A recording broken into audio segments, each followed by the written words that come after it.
Hello! Hello everybody, welcome! Today we're gonna... Monkas? Why is it Monk? Right off the bat, Monkas. Hello! We here have... I don't know, I just launched the game. We're gonna be playing something called Amelie. This is a indie horror game. I think it's a visual novel and it seems to be about like some sort of love triangle, I guess? I don't really know that much about it, but I thought the art style looked really nice, so I wanted to see. Of course, I watched after a few days of not watching it. It's a horror. Of course, it's Poopy Month. Of course. Alright, so I'm just gonna go here, select English. This is like literally the first screen you get. Oh, I can close my music now. Oh, it's moving with my mouse. This is pretty cute. This is cute. I like how it's like a moon. This is so aesthetic. Okay, let me just real quick check the settings. Let's make text speed like this. Auto forward time. Okay. Text color change on. English language. Skip. Pretty poggers. Yeah, right? Okay. Window full screen. I think I'm fine with this. How do I... Okay. Cool opening screen. I like it. Very aesthetic. It doesn't look that scary. Where lies your future? Oh, so this is what it means by there's 3 protagonists. I have to play as each of them. And this must be like how many endings they have. Okay, so the title character is... That's weird. The title character is the first one you play as, and this is the only one... Only has like one ending. Amelie. She's cute though. Sophia is also pretty. Lilica also looks pretty pretty. We can't see their full color without covering them, but I don't have them unlocked. Alright, let's go with Amelie then. This looks so pretty. I don't know how scary it'll be. It's a visual novel. Just let me know if the audio's okay.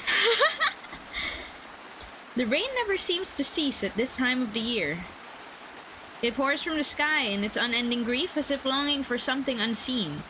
The thunder roared in the distance, enough to make the young woman flinch, but not enough to make her waver. Audio okay, that's good. The pendulum clock on the wall swung back and forth, ticking down the time. Wow, this is going nice. She seems to be late. Perhaps she's not coming after all, Amelie. There's no need to make such a sullen face. Mayhaps this is for the best. This is cute. She looks so fluffy. Aww. She wrote that she would be here, so I shall wait. This is nice. The young lady named Amelie sat upright on the lounge that was rested by the entryway. Her back was straight and her head was level. Do you truly believe it's safe to have visitors during the outbreak? Lilica, I believe we've been isolated long enough, and Sophia's written that it is safe. I trust her word. She would not endanger us. Or would she? This is a horror game. This is going... Yeah, Outbreak Monkas. This is going to... It looks too nice right now, you know? I'm just waiting for it to get scary. And if your pen pal turns out to be a robber in disguise, what then? Amelie smiled. She has a way with words that only a woman could have. A lady robber, then. Nonsense. By the way, Lilica, have you seen my letters? I can't say that I have. A knock sounded at the door, instantly halting their conversation. I like the music though, and like the background, very painted, very nice, beautiful. Amelie rose from her place and took a steady step forward before Lilica raised a hand to her. Allow me! The door groaned as it slowly swung open and revealed the young woman who knocked at the door. She was drenched from head to toe. Amelie stood stock still, unsure of what to say. But that only lasted a moment before the woman at her door bounded forward and wrapped her arms around her. How do I voice? Amelie! I don't know. Am I saying a different voice? Sophia! She blinked before finally allowing her arms to wrap around Sophia's back. Wait, she's drenched though. My, you're completely drenched. Did you forget your umbrella, perchance? Or perhaps your umbrella got carried away by the wind. Lilica pushed the door shut, sealing the building. did we oddly focus on sealing the building? I didn't even think to have an umbrella. The forecast said sunny all day. My fault for believing it, I guess. I can't believe you're truly here. Me either. About time, right? Why does it feel like these two are like, they're talking formally? Even the narration is formal, and then there's Sophia is like, hey yo, what's up, yo? You're just as pretty as I knew you'd be. And you too. But what are you wearing? Seeing your house, I feel like I should have dressed up a little bit more. No, perhaps it is I that is overdressed. Lilica stood to the side, and her arms crossed slightly over her chest. Her long hair reached down to nearly the wooden floor. Pardon my manners. My dear friend Lilica is here too. I believe I wrote about her in the past. I remember. I've kept all your letters safe, don't worry. As you should. Sorry, but is there any chance you have a towel? Of course, my apologies. I would have usually sent someone here to attend to us, but everyone's been sent home. Only the three of us. I see how this is setting up. Only the three of us remain, okay. Let me fetch you a towel. Okay, it's just the three of us in this huge-ass manor during an outbreak in the rain. Yeah, because that's safe. Sophia's hoodie looks comfy. Yeah, and it looks really cute. It's got a nice little pattern on it. Emily knew not to run, yet a part of her felt like she needed to felt the need to almost skip in joy. Okay. She wanted desperately to be back by Sophia's side, chatting about everything they'd missed in their letters. The two had been pen pals for as long as she remembered. Sophia's letter had been delivered to the manor by mistake, but for some reason, Amelie felt compelled to reply. Since then, the two had been the best of friends, not even having not met face to face.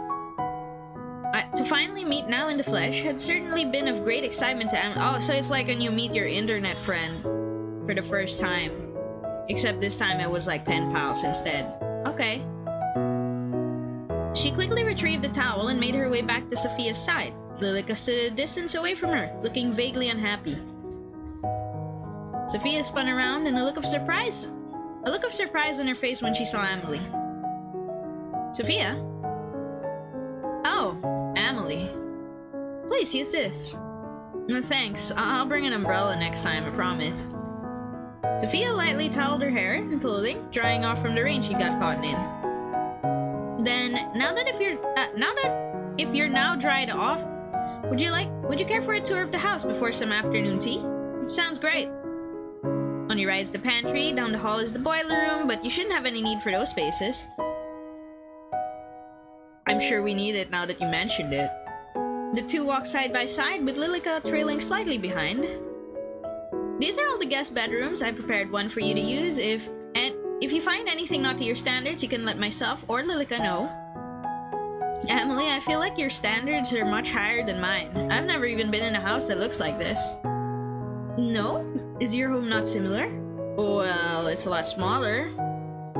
Ayo, most of our houses are a lot smaller than this. There's no shame in that. You own your own property, yes? And then she's gonna say she's renting, right? You know. Oh, yeah, I recently bought it. With your husband? What? Of course not. I'm not married. Your father allowed you to buy property on your own? Amelie, you speak like how you write. I'm so surprised. And you speak quite casually. People usually say that about me. Being here around you makes me want to be more formal. What need is there of formality between friends? That's true, too. Huh. Ahem. This is the morning room, and next door is the dining room. We'll be having afternoon tea in the sitting room here.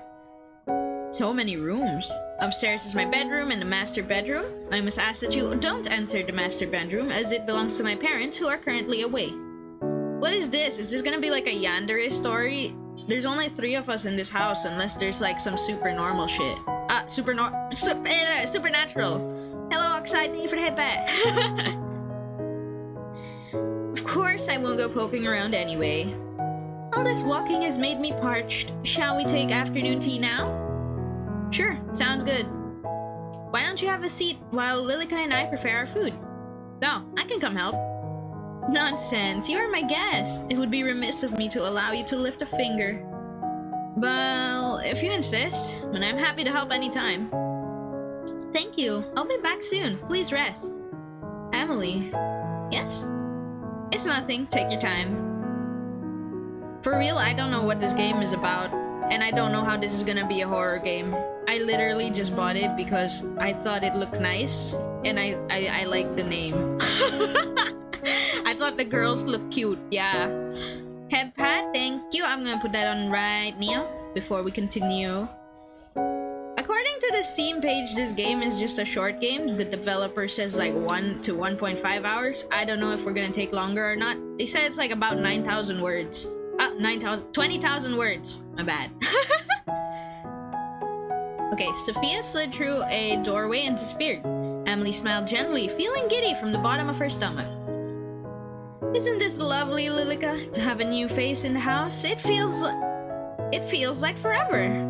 Yes, how lovely. I'm glad you're having fun at the very least. Are you not? I'm always having fun when we're together, Amelie. I see. Are you jealous? Worry not, my dear friend. Of course, our friendship means just as much to me. I value you greatly. Just as much? Indeed. Come along, Lilica. Let's prepare tea. Aw, man, I'm feeling it. It's gonna be a yandere story here from Lilica. Lilica's gonna be the bad guy. Did you finish baking? Did you finish the baking yesterday? The pastries are ready. The pastries are ready for serving. Excellent. I'll just fetch the tea then. Allow me. A lady of your standing shouldn't be doing such a menial task, should she? Don't be absurd. Even Sophia herself seems to be fine in the kitchen. Did you hear how she jumped to help? I should follow in her footsteps. What would your parents think of that? I appreciate the sentiment, but they took with them all of the staff. I have little choice but to prepare my own tea. I'm my words. Okay, I see. No, the voice. I see. Then shall I attend to our guests?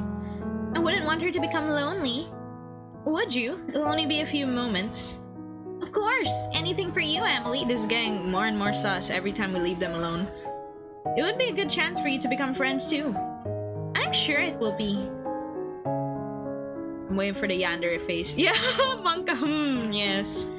Lilica left the kitchen with slow, deliberate steps. Amelie turned back to the kitchen. I wonder which she would prefer. Oh, I actually have to make a choice. I was wondering how interactive this would be. Oolong or green tea? I don't know the difference, actually. Which one is...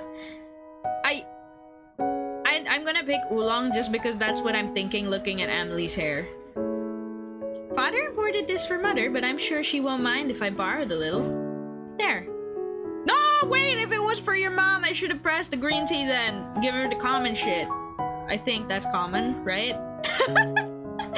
I don't know what setting we're in. Amelie retrieved her finest teapot and 3 matching cups.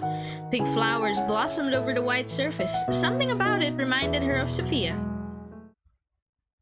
What is this? Oh, switching seat. Why is her face like that? And the music is gone. I'm back. Ah! Sophia?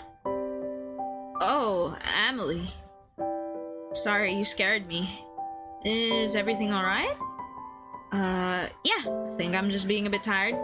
Hey, Achi, hello, Vel. Thank you for dropping by. I think oolong is more common, but judging from their names and looks, oolong would probably be more rare. Oh yeah, maybe they're like in a European country or something. I don't know. And she did say they had to import the oolong tea, so yeah, that's true. I wonder if that little tea choice mattered or not. Good. I'm sorry for the delay, but I prepared the tea and the pastries. So, this is what a high tea looks like. High tea will come later. This is just a simple afternoon tea. Will Lilica be joining us? I believe so. Was she here a moment ago? Huh? No, she wasn't here. How strange. She told me she was coming to sit with you. Perhaps she's gotten herself busy with something else. Should we wait? There's no need. It'll be sad to let the tea go cold. Lilica, I was giving you the cute girl voice that I could make. Why is this going badly now? Saucy as hell right now. Yeah, right? Amelie poured tea for the 2 cups slowly, copying the movements she'd seen Lilica do time and time again. Okay. Did you have much trouble getting here? A little. My ride broke down, so I had to walk for a bit. Broke down? I'm extremely sorry. If the staff had been here, I would have sent someone to collect you. It's okay. It's just a little rain. I wouldn't want you catching a fever. My medicine store has been running low of late. Medicine store? You have an entire store? No worries. I usually carry ibuprofen with me. Ibuprofen. I haven't heard of it. Actually, isn't ibuprofen like really, really strong? I don't think isn't that a strong medicine? It's okay, then she'll be fine. Anyway, I'm glad that you made it here safely. I'ma draw a bath for you. Oh, I'll draw a bath for you later. Make sure you're warmed up properly. Thank you. Amelie sipped at her tea before looking down at it with a confused expression. A little stale. I'll ask my father to procure a new batch when he arrives at home. Where are your parents anyway? We were like... we were like... Why do I keep coming in with the casual talk with Amelie? Okay. Well, we were separated due to the plague. The plague?! They took the staff to wait until a cure is found, and they left me here with Lilica as to not catch the disease. Alright, I understand. I spent a lot of time separated from my family due to the pandemic too. Why is it the plague? What time period is this? I'm getting thrown off by Sophia's jacket. If Sophia was dressed more formally, I would have thought that this is like a long time back in like Europe or something. But why? I'm confused. It warms my heart to find another thing in common with you, Sophia. Perhaps I was surprised to hear that it's safe enough for you to visit. Perhaps that means my parents will be back soon too. I think so. Word seems to be opening up again. So, what do you do? Locked up in this big house all the time? Well, I usually spend my time sewing. Sewing? Sewing? Is it sewing or I'll go with sewing. Sewing or playing music. I used to write, but... Well, my parents wondered if it was feminine enough. I don't think that really matters. If you enjoy it, then you should do it. Sophia? Then what about you? Well, I'm studying art at university right now, so I guess that's what I'm spending most of my time on. You attend university? Yeah, although I'm thinking about dropping out. Sophia, you're truly filled with surprises. You own your own land and you attend school. How jealous I am. Oh, why don't you do the same? Oh no, I'm not allowed. Of course you are. Anyone can attend within reason. But, well... wouldn't it get in the way of my... Oh, okay, I'm seeing it now. So basically, we're probably in a more modern time period, I think. And Sophia is living normally, but Amelie and Lilica, since they live together, are probably living kind of similar to like older times. Since she seems to not know like going to school and stuff, and she's like, oh, it's just about the marriage, right? Right. You're engaged. Amelie shook her head. No, not yet, but I'm already 19. I'm sure my father has prepared my dowry. An arranged marriage. Yeah, naturally. I don't think I'll ever get married. Really? Doesn't your family object? I don't think they really mind as long as I'm happy. You don't have to either, you know? You've given me much to think about. Much indeed. Oh, I wonder where Lilica has disappeared to. Well, no matter. The evening's already coming. It'll soon be dark. Shall I draw you a bath? What, they talked the whole afternoon and Lilica's still missing. Hello? How is this not... This is saucy. That sounds wonderful. To be honest, I'm not hungry, so can we skip dinner tonight? Of course, if that's what you wish. Let me show you to the bathroom. I can't tell who's going to be the bad guy here. You may not believe it, but my father has had taps installed. Isn't that wonderful? Like taps for a bath? That's right. We used to have our maids fill the bath, but now there's no need. Amelie, you're so strange. I have taps at my house too. Truly, you live quite the lavish lifestyle. You were just living in the past, bro. That's all that happened. I don't know about that. This is a bathroom. Allow me to draw the bath for you. One moment. With a haste, Amelie entered the room and began to fill the copper bath. It sat in the middle of a spacious bathroom. It was something Amelie was particularly proud of. She smiled as it filled before rejoining her companion.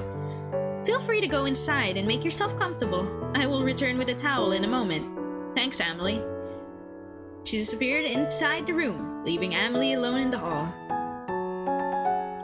I should light the sconces too. Where did I put those matches? Right here. Whoa, Lilica. Ah, whoa. You gave me a fright, Lilica. Where have you been? Preparing the guest room for your dear friend, of course. Oh, how kind. Sophia's just preparing for the bath at the present. I'm going to retrieve a towel for her in the linen closet. Amelie, I think it's best you send her home post-haste. What? Why would I do that? For all you know, she brings with her the plague. Sophia says it's now safe to travel. She believes father and mother will be returning soon. I believe it's perfectly safe. And what if she lies? She wouldn't do that. Sophia is a kind and good-natured person. She would not bring any danger to us. Why are we doing this in the dark? We're doing this in the dark, so it's freaking me out a little bit. Did you know that Sophia attends a local university? She also lives by herself with no husband. She says if I wanted to, I could also study. The lady of the house should not study, Amelie. You should stay inside the house and await your parents. But I'm sure mother would want the best for me. Perhaps while I await her, I could go inspect Sophia's school. Amelie, you must stay inside and await your parents' return. But don't you trust me? Have I ever led you astray? I don't trust you anymore. No, Lilica.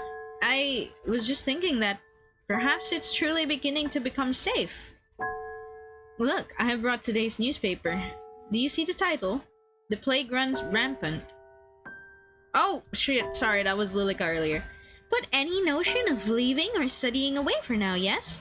As soon as it is truly safe to do so, when we shall. And you will be reunited with your family. For now, it's just you and me. Thanks, Lilica. I'm glad you're... She's clearly being really suspicious and kinda yander, and I'm just like, thanks! As am I. Ah, the towel. Let me go retrieve it. Go ahead. The linen cupboard was filled with various towels, bedding, all clean and properly folded thanks to Lilica. Which would suit her? Ah, she had both pink and blue on her, but... No, wait, no, wasn't it pink and yellow on her? Oh my god, I'm going crazy. Let's go with pink. This one reminds me of her eyes. I was thinking of her hoodie, but okay. With chosen towel in hand, Amelie returned to the bathroom door, where Lilica awaited her. She knocked at the door. When there was no reply, she opened it carefully. The sound of tap running still came from inside. Are you dead? Excuse me, I'm coming in. Are you dead? A body has been... I'm kidding, no. Not yet. Sophia, I knocked, but I didn't hear a reply. I brought you a towel. Ah! Wait, what the fuck, man? You're not replying? I thought you were dead already. Emily saw a slender, marble-like back. And then she noticed the blue hair that fell on those bare shoulders, one side tucked carefully behind an ear. Oh, Sophia, please forgive me. I didn't realize you had already entered the bath. No, it's okay. Sorry, he just surprised me. Oh yeah, I was right. She's wearing pink and yellow. Okay. I'll leave your towel over here. Thanks. Well, it's okay. You're both girls and you're homies. It's okay. Exiting into this, though. Did you tell her she must depart? No, Is something the matter? Are you feeling unwell? Your face is bright red. Sophia will stay here until she decides to leave. As you wish. I'm sorry, Lilica, but the image of that small and beautiful back filled up Amelie's mind. I believe it's only fair, after she traveled so far and she's my friend. I will finish preparing the guest room. Let me come help, Sophia. When you're done in there, you can come to your room. Okay. From the other side of the door, Sophia's voice came in return. Okay, thanks, Amelie. The slow piano in the dark with Lilica is scaring me. The guest bedroom was freshly cleaned, a new linen on the bed, and a lit lantern beside it. You did a fine job of preparing the room so far. Thank you, Lilica. Anything for you. Whoa, everything Lilica says is sussy. I was thinking, tomorrow, if the rain's cleared up, we could open the greenhouse again, have morning tea there. It's been so long since we last used it. Didn't we already speak of this? You cannot leave the house. But surely the greenhouse would be safe. No one else uses it. It's just a few steps from the back door. It's unsafe. You know this. What's gotten into you? Is it because of your friend? I just thought it would be nice to sit in the sun. And you may sit by the window in the dining hall. Is it really so unsafe? Like, even taking a foot outdoors would be dangerous? Yes. Sophia, I see you're done with the, bath. Amelie shook her head, trying to remove the image that was still plastered to it. Were you talking about the greenhouse? Yes, did you see it when you arrived? I did, but it looks like all the plants inside it died. Oh, that's impossible. Barely any time at all. It's barely been any time at all since the gardeners left. I'm sure the plants inside are more sturdy than that. Well, even if they died, maybe we can go in and replant some things tomorrow. How wonderful! Have you not heard a word I said? It is unsafe to do so. Oh, don't be such a spoil sport. It'll be perfectly fine. Guys, can we stop going against Lilica? Lilica is freaking me out. It's getting late now, so I'll leave you to retire. If you need anything, my room is just upstairs on the left. Good night, Sophia. Lilica left first. The door, which was still hanging slightly open, shifted as she went. Amelie, would you stay for a while? Is something the matter? Just a little homesick. Sophia sunk into the bed, sighing as her head hit the pillow. Of course. Why don't we chat for a while? Then come join me. Sophia gently pet the spot beside her bed. In the bed? Okay. Wow, what are you thinking, Amelie? Amelie, you're being sussy in a different way. The bed was still rather firm, unused by many guests. Amelie took a deep breath to calm her racing heart before she finally looked toward Sophia. Thanks for staying with me for a while. It's nothing to worry about. Truly, I wanted to spend more time with you too. Really? You don't find me boring? You're the most interesting person I've ever met. Don't be silly. I'm being completely honest. You truly are so unique. I think the same about you. I haven't met anyone like you, really. You know so much about yourself, and yet seeing you in person, I fear there's so much I still don't know. There's plenty of time for us to tell each other everything. Then tell me something about yourself. Something you've never told anyone. I'm partially blind in my right eye. Really? How well can you see? It's okay, just a little blurry, really. You tell me something. Maybe you need glasses, Sophia. Well, when I was 12, I stole the cookie jar from the kitchen and blamed my brother. He was scolded for hours. What a mischievous child. I'm sure your brother wasn't all too pleased. Actually, it was his idea. He knew I wanted it, and told me to tell my parents it was him if I was asked. What a good brother. Where is he? Did he go away with your parents? Amelie shook her head. He died when he was 60. Oh.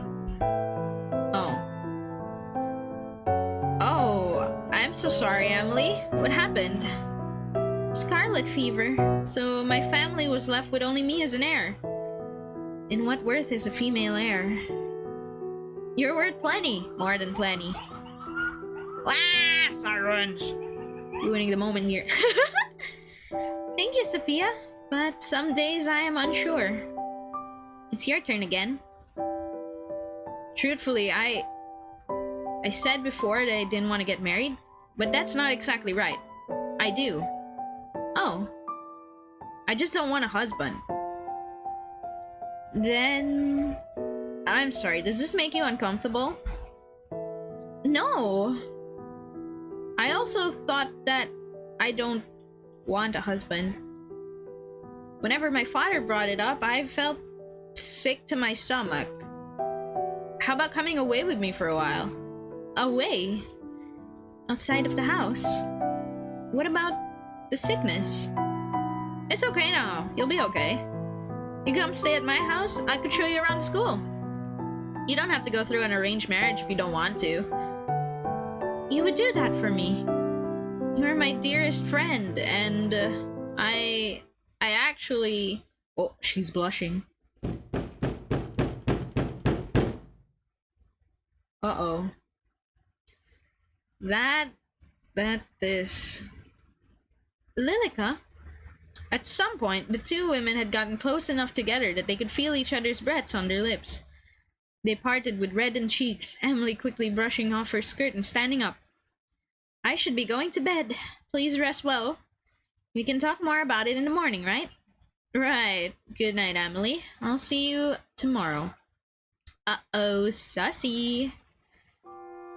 Lilica? It is late. You should retire to your bedroom. Yes, I shall. It's nice having someone else around, isn't it? I feel like the whole manor's coming back to life. I hope we see Mother and Father soon. I'm sure we will. Shall I show you to bed? Yes, please. The hallway was darkened, with only a few sconces and candles lit along the way. Usually, that would fill Amelie with a sense of comfort, but right now, the flickering flames seemed to make her feel distressed. Was it because of the way her mind was racing or the way her heart was beating? She didn't know. Saucy!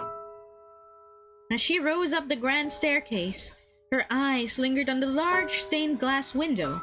The moon shone through the colored glass, leaving a rainbow of colors over the steps. It caught her attention for only a moment before she retreated to her bedroom. Uh-oh. Lilica, may I ask you a question? Certainly. Have you ever heard of a woman loving another woman, as a woman would love a man? Where did you hear about such a thing? Nowhere in particular. It's just a thought that came to my mind. Uh-oh. I think you are overtired because of all your excitement, Amelie. I think it's best you get some rest. Yeah. Alright. Good night, Lilica. Good night, Amelie. I'm ready for someone to die. I guess the horror in this is more like atmospheric, since it's like a visual novel so far. It doesn't seem like I'll ever get like chase scenes or actually like action-packed stuff. Let's see. Good morning, Lilica. I was just on my way to see if Sophia's awakened yet. Amelie? Sophia disappeared during the night. I believe she went to the same place your parents went.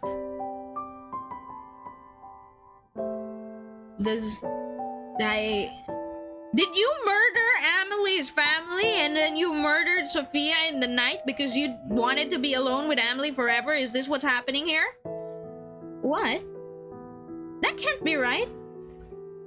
Don't run, Amelie. Amelie dashed down the hall and knocked quickly on the door of the guest bedroom, which fell open with no resistance. Inside, the bed was disheveled and her luggage was strewn about. It's not true. She wouldn't just leave without saying goodbye. Dearie me, I'm sorry. I told you it was a bad idea for anyone to visit, didn't I? Oh, Lilica, this isn't fair. I thought She said we would... There, come here. Lilica wrapped her thin arms around the young woman, gently patting her on the back. See? You shouldn't depend on anybody else. I'm here. I won't ever leave you. Wait. Amelie clutched at her back, tears already falling from her eyes. We'll be together forever. Oh, I told you! I told you, Amelie. Sighed Amelie, 1 out of 1. Together forever. Well, that was fast!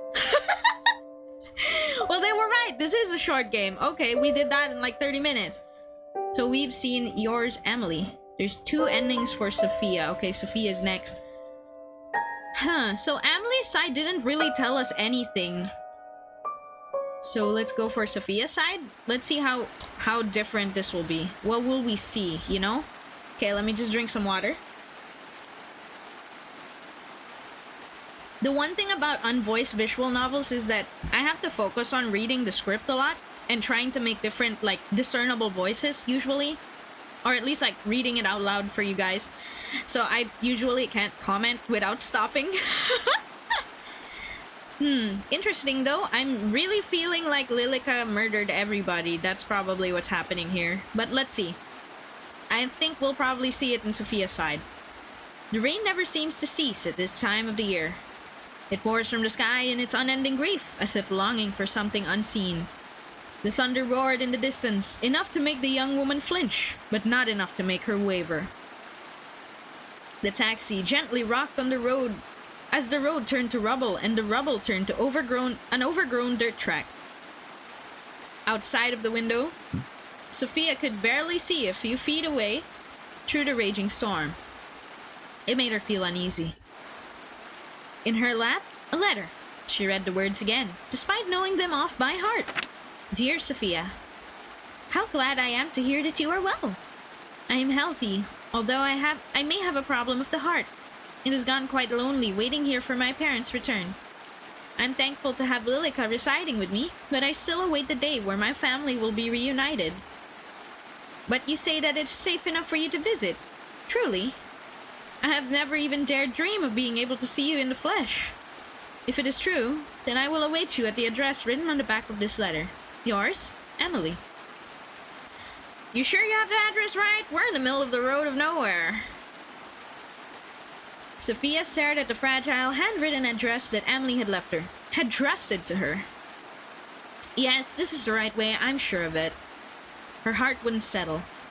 Meeting what could be a stranger in the middle of nowhere on a day like this, who wouldn't be nervous? Yet there was something else. Eagerness, a thrill, something beyond mere nerves that turned into excitement. She could barely imagine the hand that had penned these letters she had been receiving for years on end, let alone a face. But for some reason, her heart would beat hard while reading the words from the mysterious young lady of 19, from a manor far out in the middle of nowhere, wrote to her. Desperate to calm her jitters, she pulled out her phone.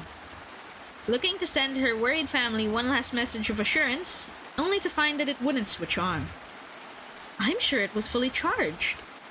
The rain was falling even more heavily now. In the distance, a building sprang into view. It was surrounded by a tall, metal fence with an ornate gate firmly shut at the front. Just then, the taxi spluttered and rolled to a stop, smoke rising from the hood. What the? I had this serviced a week ago. Is something wrong? Sorry, miss. Looks like we're out of action. It's okay. I think we're nearly there anyway. Pulling the cash out of her wallet, she handed over her fare and stepped out of the car. Poor taxi driver stuck in the middle of nowhere because his car... The rain bucketed down from above, soaking her down to the very core. She shivered and dashed toward the iron gate. Surprisingly, it pushed open with little effort, not even a creak.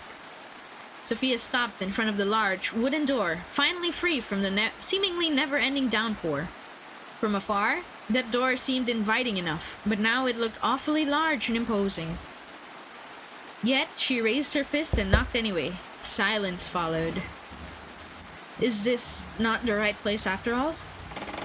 The door swung open, this time with a low, menacing groan. On the other side of the doorway was a fair girl with long brown hair and golden eyes. Sophia, forgetting the fact that she was soaking wet, rushed forward and embraced the girl. Amelie! Sophia! Amelie's gentle arms wrapped around Sophia's back in return, and finally, all of Sophia's worries melted away. So Sophia was like, this is all red flags, but I don't care because I kind of have a crush on her. Okay. My, you're completely drenched. Did you forget your umbrella, perchance? Or perhaps her umbrella got carried away by the wind? Behind Sophia, the front door swung shut without any assistance. Huh? I didn't even think to bring an umbrella. The forecast said sunny all day. My fault for believing it, I guess. Can't believe you're truly here. Me either. About time, right? You're just as pretty as I knew you'd be. Ah, and you too. But what are you wearing? Wait, where the fuck is Lilica? Amelie said Lilica's line. Huh? Seeing your house, I feel like I should have dressed up a little bit more. No, perhaps it is I that is overdressed. Sophia smiled. Somehow her dress sense seemed to fit her riding style perfectly. Old-fashioned, and yet very neat and respectable. Sophia felt a slight heat rising to her cheeks. She really was so refined and elegant. Pardon my manners. My dear friend Lilica is here too. I believe I wrote about her in the past. I remember. I keep all your letters safe, don't worry. As you should. Sorry, but is there any chance you have a towel? Of course, my apologies. I would have usually sent someone here to attend to us, but everyone's been sent home. It's only the three of us that remain. Let me fetch you a towel. Amelie withdrew from the hug. She was a little taller than Sophia, despite both being the same age. Sophia peered up at her from below before she disappeared down the hallway and into another room. This really is a manor. And when she told me about her house, I almost didn't believe it. A layer of dust rested against the tabletop, along with a few other items. On the settee, a newspaper sat open. This feels important. Wait, Lilica is like legit just straight up not existing. Is Amelie actually the bad guy and Lilica's like a second personality? I want to see that newspaper. It's a deep emerald green, almost unused despite its apparent age. Sophia turned her head to read the headline, but from afar she could only read the word plague. She reached across to pick up the newspaper. Behind Sophia, the window began to shake in the wind as her fingertips grazed the surface. So windy. She spun around just in time to see the front door fly open. The howling wind filled the entryway. She scrambled to the door with great effort and shut it again. Whew. Oh my god, that gave me goosebumps. Amelie? Sophia spun back around. The newspaper and items on the table were all gone. Sophia? Why is this game actually giving me goosebumps? Whoa, holy shit, man. Oh, Amelie. Please, use this. Thanks. I'll bring an umbrella next time, I promise. Sophia took the towel in her hand. It was soft, but somewhat old. She lightly dried her hair and clothes, but she still found herself cold. Then, if you're now dried off, would you care for a tour of the house before afternoon tea? That sounds great. On your right is the pantry, down that hall's the boiler room, but you shouldn't have any need for those spaces. The two walk side by side, alone in such a big manor. Maybe Lilica is a ghost. Maybe Amelie's a monster. These are all guest bedrooms. I have prepared this one for your use. If you find anything not to your standards, you can let myself or Lilica know. Amelie, I have a feeling your standards are much higher than mine. I've never even been in a house that looks like this. No, is your home not similar? Well, it's a lot smaller. There's no shame in that. You own your own property, yes? Yeah, I recently bought it. With your husband. What? No, of course not. I'm not married. Your father allowed you to buy a property on your own. Amelie, you speak just like how you write. I'm so surprised. And you speak quite casually. People usually say that about me. Being here around you makes me want to be more formal. What need is there of formality between friends? That's true too. Since this is the morning room, head next door is the dining room. We're gonna have afternoon tea in the sitting room here. So many rooms. Upstairs is my bedroom and the master bedroom. I must ask that you don't enter the master bedroom as it belongs to my parents who are currently away. Okay, so maybe the choices didn't matter for Amelie. But for Sophia and Lilica, the choices will probably matter and change what ending we get, so we'll probably be able to use the skip function when we do that. From the landing below, Sophia could see the door to the master bedroom. For some reason, her eyes were glued to it. Come inside. Oh my god, there's even a music box. This game, the atmosphere is good. Come open the door. We're waiting for you. Of course, I won't go poking around anyway. Oh my god, the goosebumps are real. Sophia shook her head. The same time seemed to resume around her. All this walking's made me parched. Shall we take afternoon tea now? Sure, that sounds good. Why don't you have a seat while Lilica and I prepare our food? Oh, I can come help. Defy your fate? Nonsense, you're my guest. It would be remiss of me to allow you to lift a finger. So I can press this or I can press out. Let's try. The Amelie save doesn't matter as much anyway. What if I don't press it? If you insist, I'm happy to help anytime. Let's do it. Defy your fate. Oh wait, did I press it too late? Thank you. I'll be back soon. Please rest. Amelie. Yes? It's nothing. Take your time. Actually, is it okay if I ask you something? Of course it is. Is there someone else in the house with us? Oh my god! There's no one apart from myself, you and Lilica. And Lilica is... She's just gone into the kitchen. Didn't you see her enter? Right, my vision must be playing up. Is something the matter? No, it's fine. I'll wait for you inside. Oh my god, the goosebumps are so real!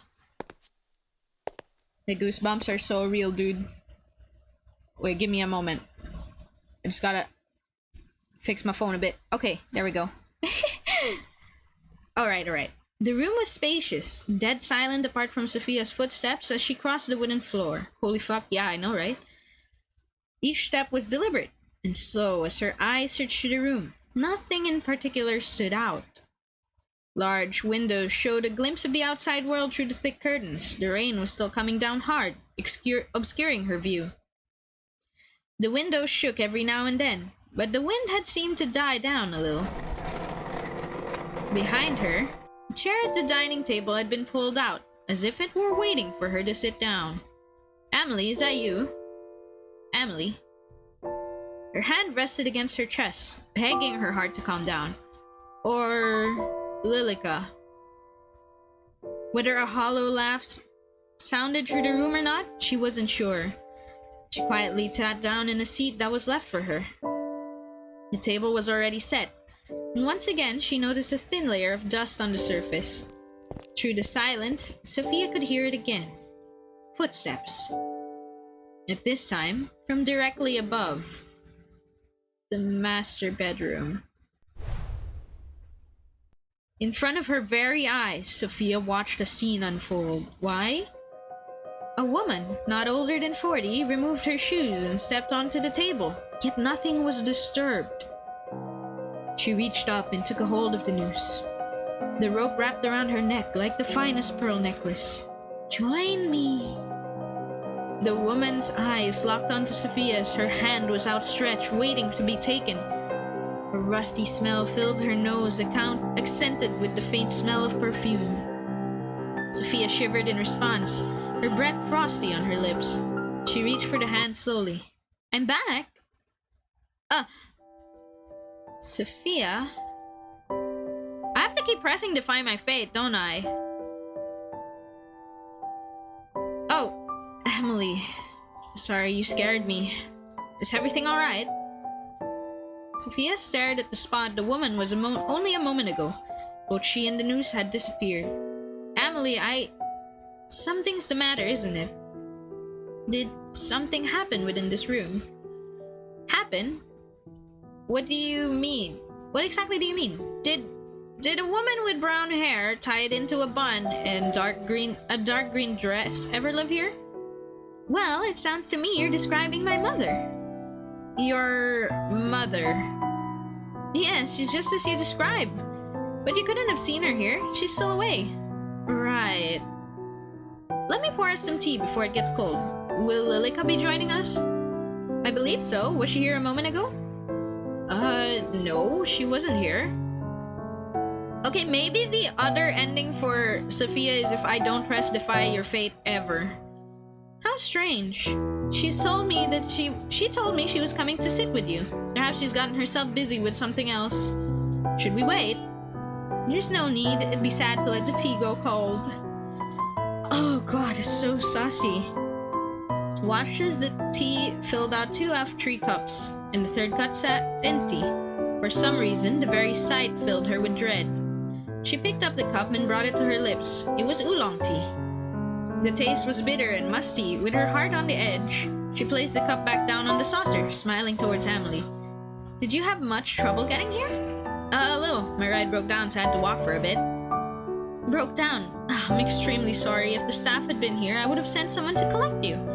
It's okay, it's just a little rain. I wouldn't want you catching a fever. My medicine store's been running low of late. No worries, I usually carry ibuprofen with me. Ibuprofen? I've never heard of it. Anyway, I'm glad you've arrived here safely. I'll draw a bath for you later and make sure you're warmed up properly. Thank you. Wait. What if... This is my theory. What if Amelie is some sort of supernatural being, or maybe even like a ghost, but like somehow she can interact with the physical world, like with a human body or something. And everyone else is long dead. So everything else that Sophia's seeing is basically like ghosts and shit. Lilica might even be a ghost too, if not part of Amelie's imagination. And they all seem to be trying to keep Amelie to stay in the manor, but they don't hurt Amelie, but they're scaring Sophia off. I'm not sure what the motive is going on here, but because everything seems to be covered in a bit of dust. And she talks about like a plague, and she talks about like she talks about a plague, she talks about old traditions, like in olden times and stuff, so I'm feeling it might be something like that. Let's see. A little stale. I'll ask my father to procure a new batch when he arrives home.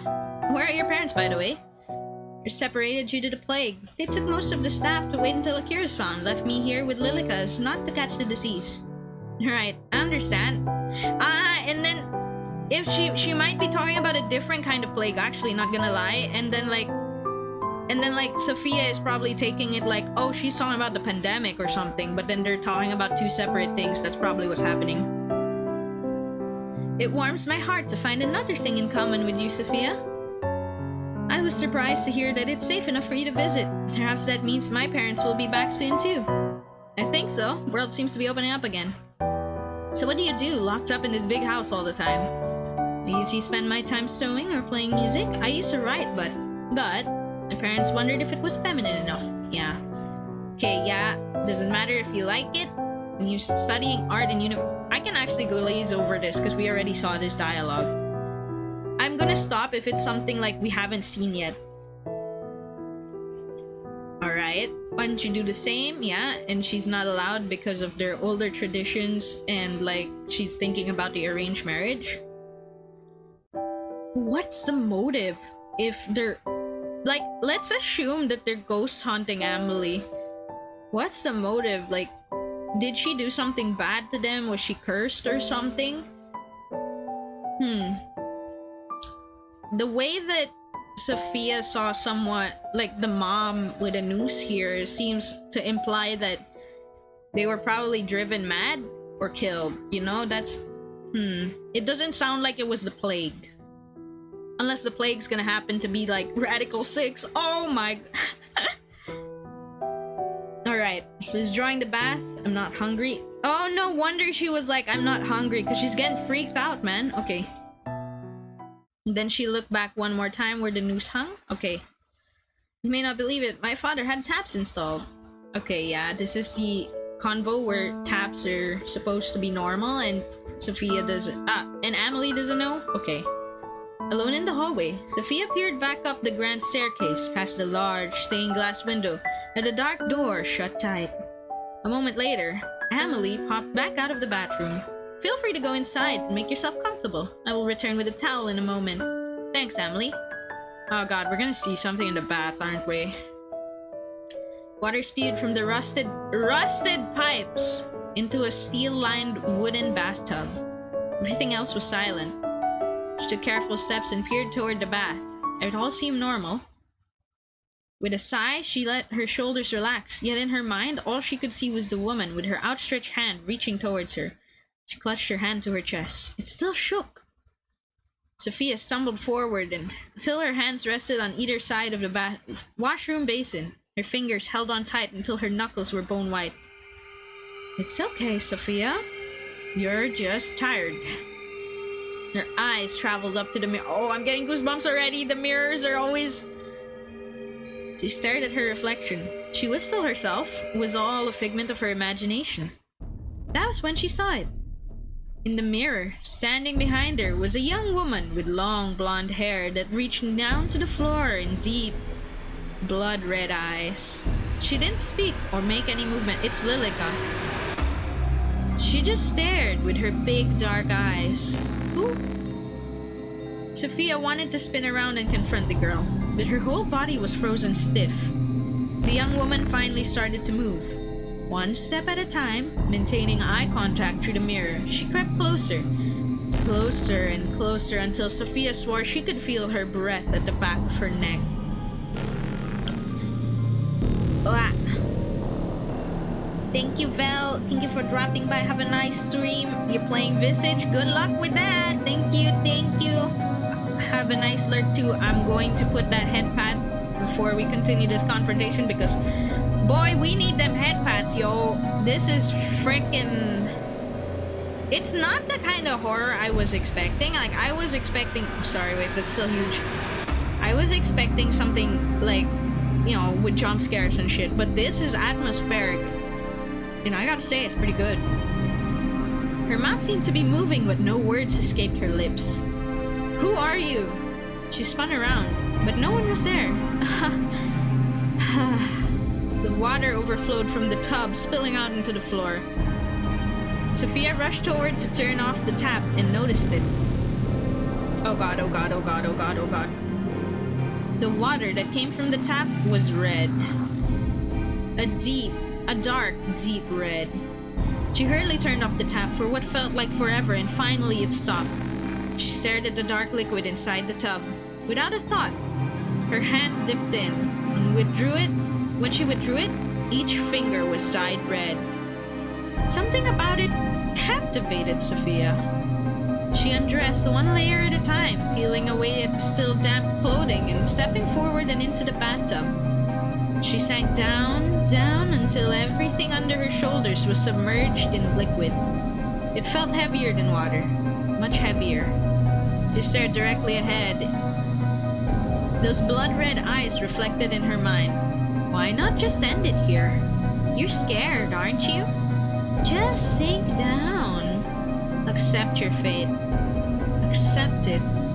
She could no longer hear the sound of the door opening as her face sunk down into the liquid and eyes shut.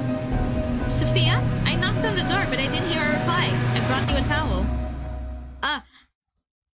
Sophia's eyes sprung open. The water was clear and the tap was still running, causing it to overflow to the floor once again. Sophia drew her knees to her chest, still facing away from Amelie's voice. Heat rose to her cheeks. Being seen like this by her... Oh, Sophia, please forgive me. I didn't realize you already entered the bath. No, it's okay. I'm sorry, you Okay, so the house and Lilica are trying to kill Sophia. Okay. I'll leave the towel over here. Thanks. Door shut again. Sophia finally turned back to look where Amelie once stood. No one was there anymore. Not Amelie, not the woman in a long green dress, or a young lady with blonde hair. She sighed. What's going on? She sank into the water, although this time fully conscious of what she was doing. Not feeling all that much better, she stepped out and took a hold of the towel that Amelie had left for her. Water fell from her body as she stared at the cloth. The towel was pink, similar to her favorite hoodie. The towel was old and full of holes. Seemed to be burn marks. Reluctantly, she wrapped it around her body. From outside the door, Amelie's voice called out to her. Let me come help, Sophia. When you're done in there, you can come to your room. Okay, thanks, Amelie. Who's she helping? Lilica? She shivered. The room had become awfully cold, and the towel did little to bring her warmth. She picked up the discarded clothes and redressed. Her clothes felt foreign and wrong on her. Sophia took a deep breath and swallowed hard. I'm okay. Are you sure about that? The hall was already darkened, with no light spilling in from the windows. A few sconces attached to the walls were lit with live flames, but offered little in the way of calming her. Step, step, step. The floor creaked under her weight. She stopped outside of her bedroom. Inside, she could hear talking. She put her ear to the door.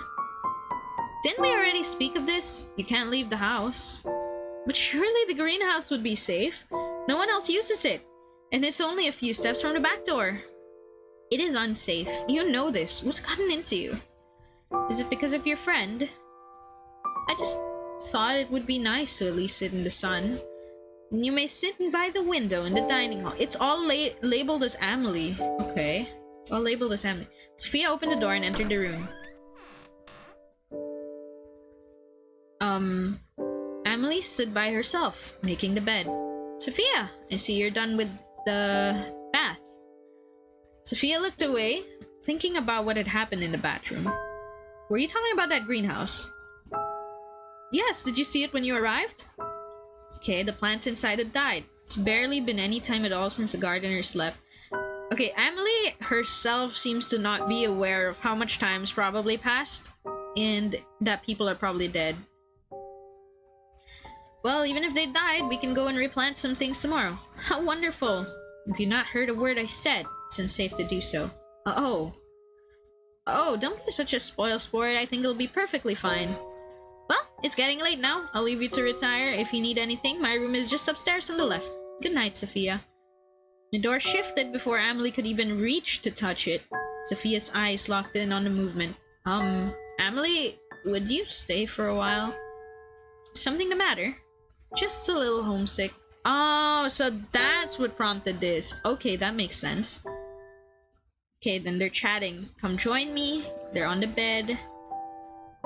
She's blushing because they're cute. Okay.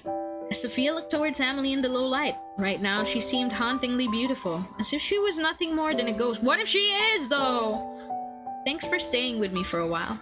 It's nothing to worry about. Truly, I wanted to spend more time with you too. Really? You don't find me boring? Alright. Now we can zoom a bit. I'll just watch it closely because this is the same convo they had. I'm feeling like the convos will be more different if we're playing as Lilica. And you know, when they wrote 20,000 words, like when they said on the Steam page that, oh, it's 20,000 words long, I thought that like, oh, tell me something, she thought, tell me what's going on here, tell me I'm not insane. Oh, okay. And then she just comes in with like this regular story. Okay. Scarlet Fever. Okay, you're worth more. Okay. See, like, when I saw that it said 20,000 words on the Steam page, I got worried because I was like, oh my god, can I finish that in 2 hours? And like, I mean, it wrote like 1 to 1.5 hours of gameplay. But like, yeah, you know, I got worried because I was like, 20,000 sounds like a lot of words. And like, when I checked like Twitch VODs, there was someone played for like 3 hours, 30 minutes. And there was also some like people in the reviews of Steam that took longer than 2 hours, you know? So I'm wondering, you know, are we gonna make it? But then I saw something worth like 10,000 words earlier today, and it only took me like, I don't know, 5 to 10 minutes to read it. So I just realized how short it actually is. And now we have like some repeating dialogue, so that makes sense. Okay, doesn't want to get married, don't want a husband. It's not weird, I don't want a husband. Okay. Alright. Yes, away from this place. It's okay now, you'll be okay. You can stay at my house, I'll show you around school. You don't have to go through an arranged marriage if you don't want to. You would do that for me.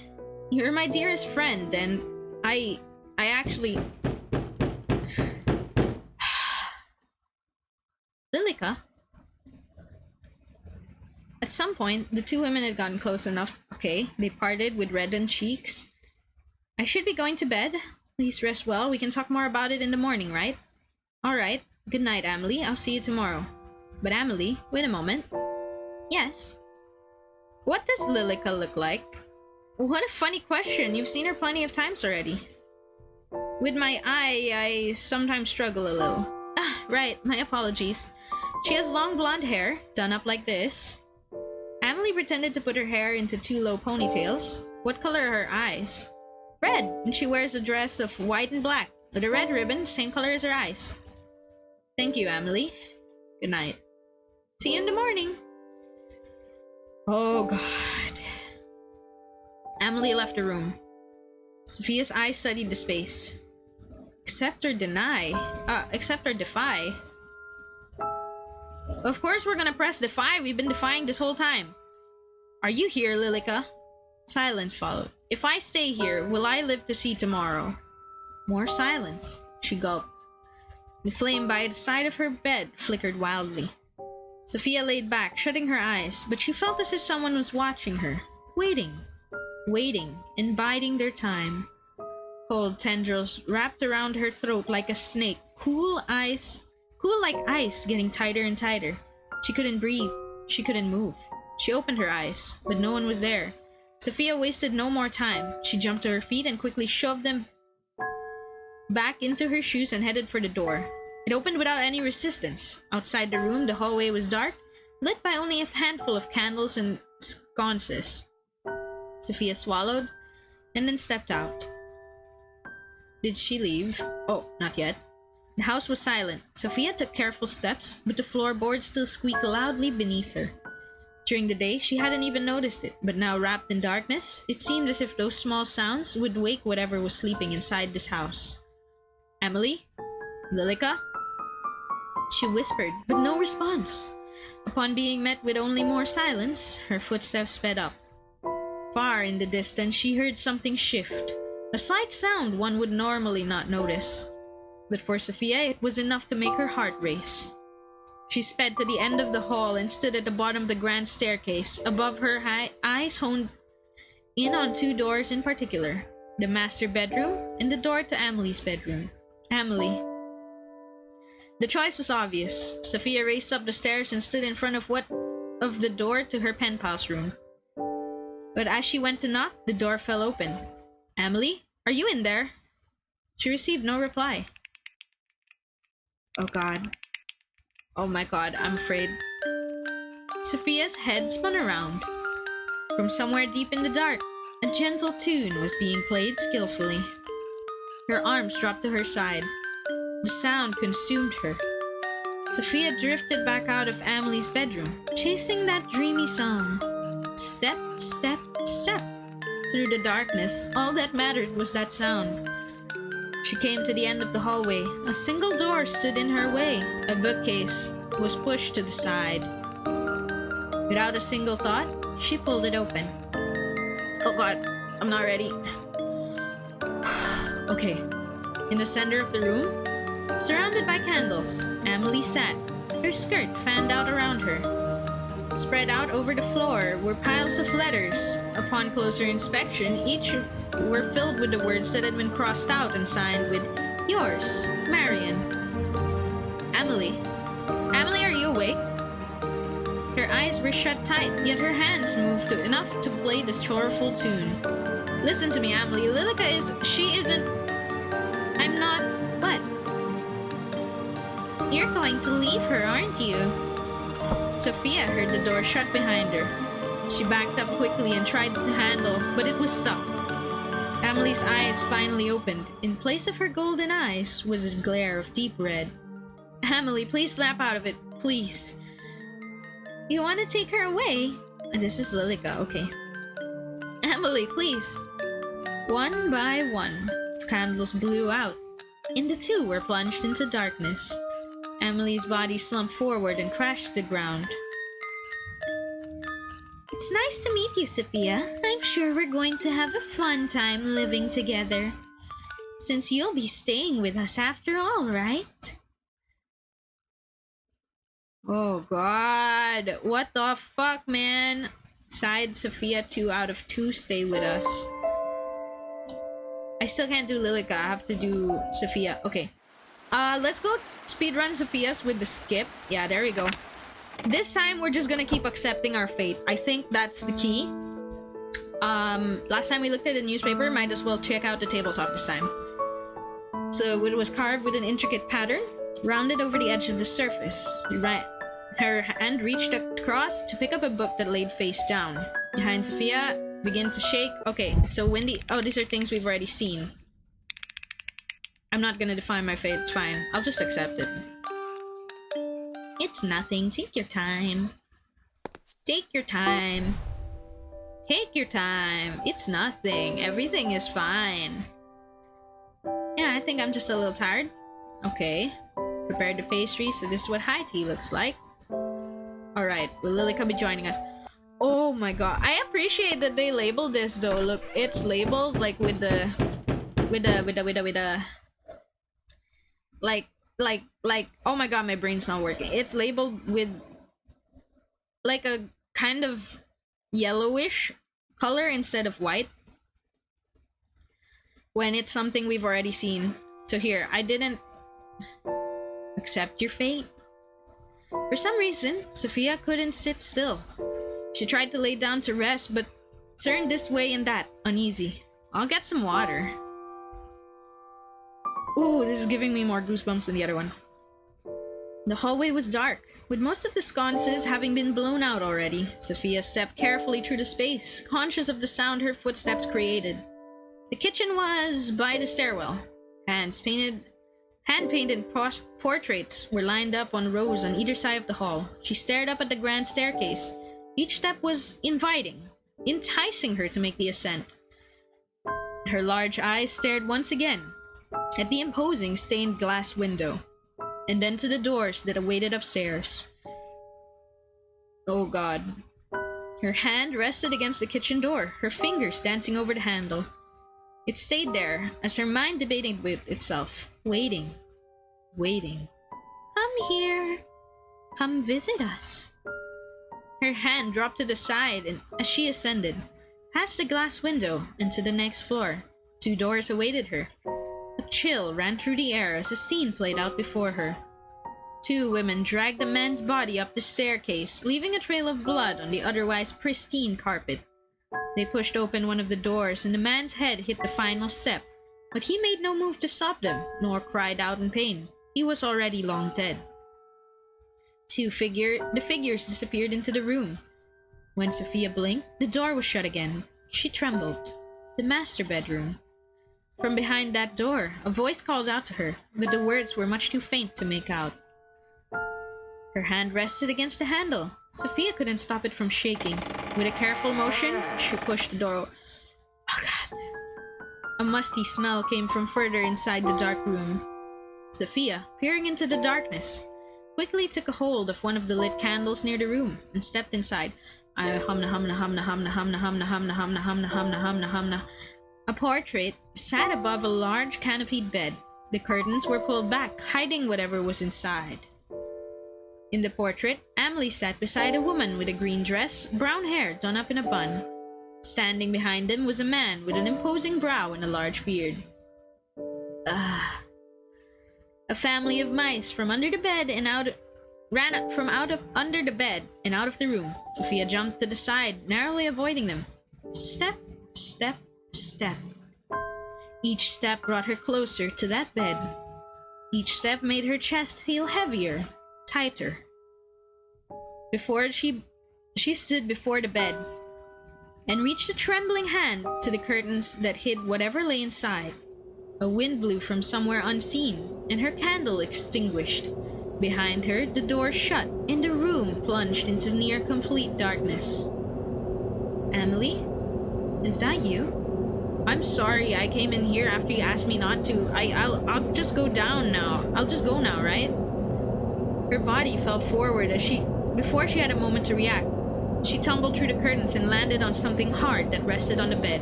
Oh, what? The curtains flew open and the moon shone in from the outside. Oh, it's gonna be a CG, isn't it? Huh. Ah! I'm trying to voice her. I knew it. They're dead. I knew it was gonna be corpses. The body she was expecting to find was absent. In its place, two skeletons long ago decayed. They laid side by side, one smaller and the other larger. But now, one was on either side of her. Her scream pierced through the air, but no one came running. She desperately tried to squirm, to run, but it felt as if something was sitting on her, holding her down. As she struggled, she saw it. Two dark red eyes hanging above her, watching. You won't take her away. You won't take her away from me. Oh, she's mine. Oh my god, Lilica! Okay, that was pretty tense. But now we can be Lilica! Oh, I just noticed something. Amelie and Sophia's names are normal.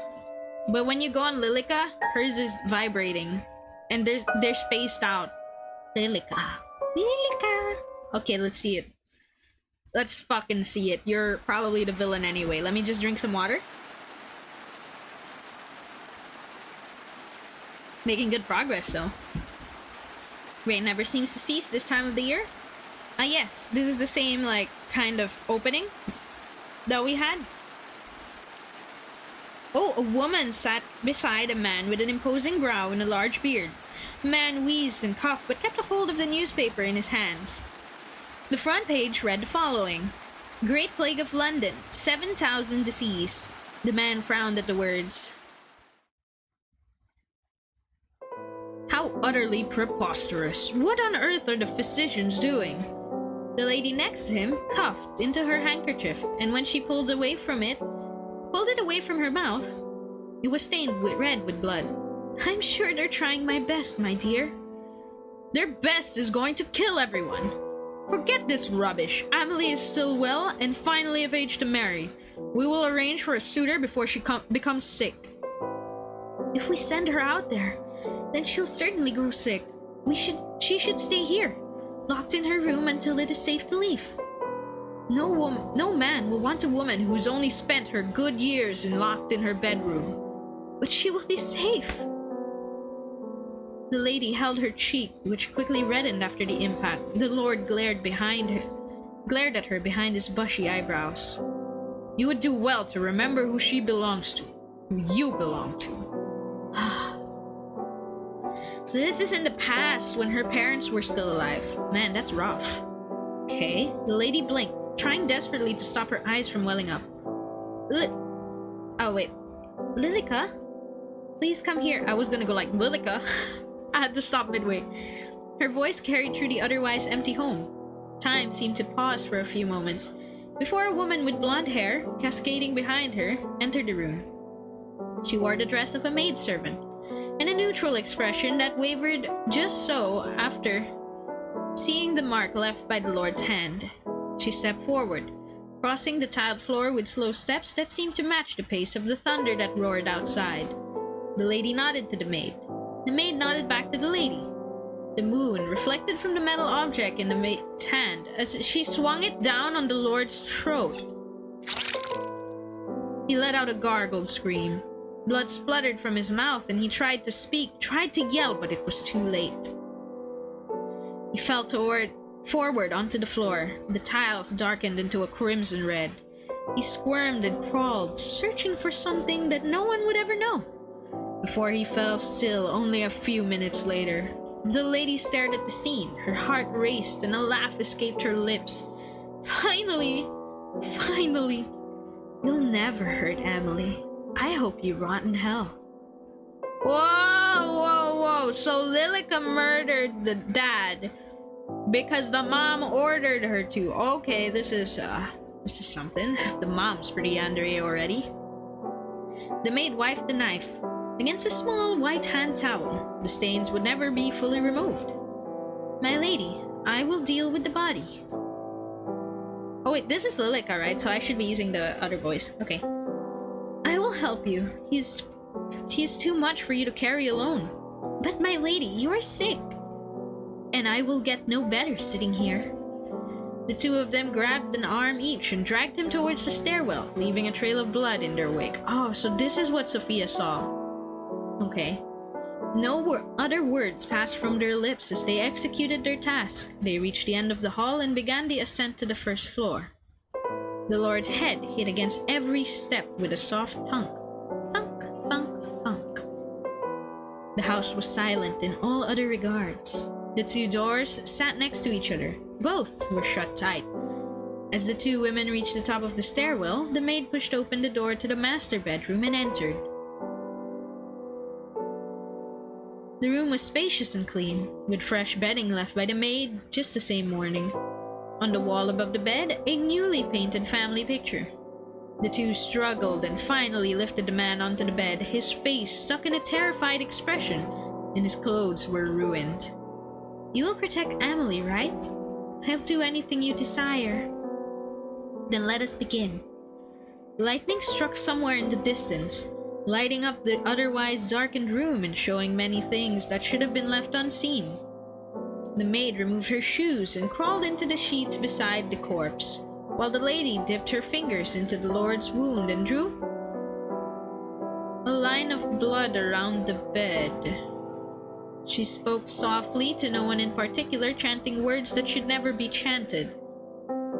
When she was done, she stepped over the threshold and approached the maid. Never let anyone hurt her. Protect her no matter what. I will, my lady. Thank you, Lilica. You'll never truly understand how much your actions mean to me. The lady leant forward, and the soft kiss against the maid's lips was brief and gentle, and the two had wished to share it for longer than either would admit. Oh, so Lilica had a thing with the mom, not for Amelie. Okay. That's what was confusing me. Okay. As the lady pulled away, the maid drew her knife and, smudged with blood, brought it to her veins. Goodbye, Lilica. Goodbye, my lady. Yeah, this is wild. The maid bled out slowly, painfully slowly. The lady gasped for air and clawed at her neck. Everything in the manor became still. Everything apart from a young lady named Amelie, who sat in her bed upright, feeling a deep dread in the pit of her stomach, and another young lady named Lilica, who stood over the two corpses lying beside each other in bed. The young lady named Lilica stared at the maid in the bed, her own face, her own blood seeping through the bed, and yet there she stood. She looked at herself in the mirror and saw a different person entirely. She was no longer the maid. She was Lilica. Her voice was softer, her hair longer. It worked. When she turned back toward the bed, Lilica froze. Both of the bodies were gone, and in their places, two skeletons. How long has it been? She walked towards the door and found it locked. Digging through the tattered clothes of a long-dead maid, she retrieved the key and opened it. The door beside the master bedroom sat ajar just enough for Lilica to peer in. Amelie sat in the end of her bed, staring at herself in a small handheld mirror while brushing her hair. She hummed a quiet tune, but froze as her eyes met Lilica's. Okay. Who are you? I'm Lilica. Lilica, but your mother told me you had a maid named Lilica. What a coincidence. What are you doing here? How long has your mother been gone? My mother? I saw her... She frowned and clutched her head, as if she couldn't quite remember. I saw her just this morning.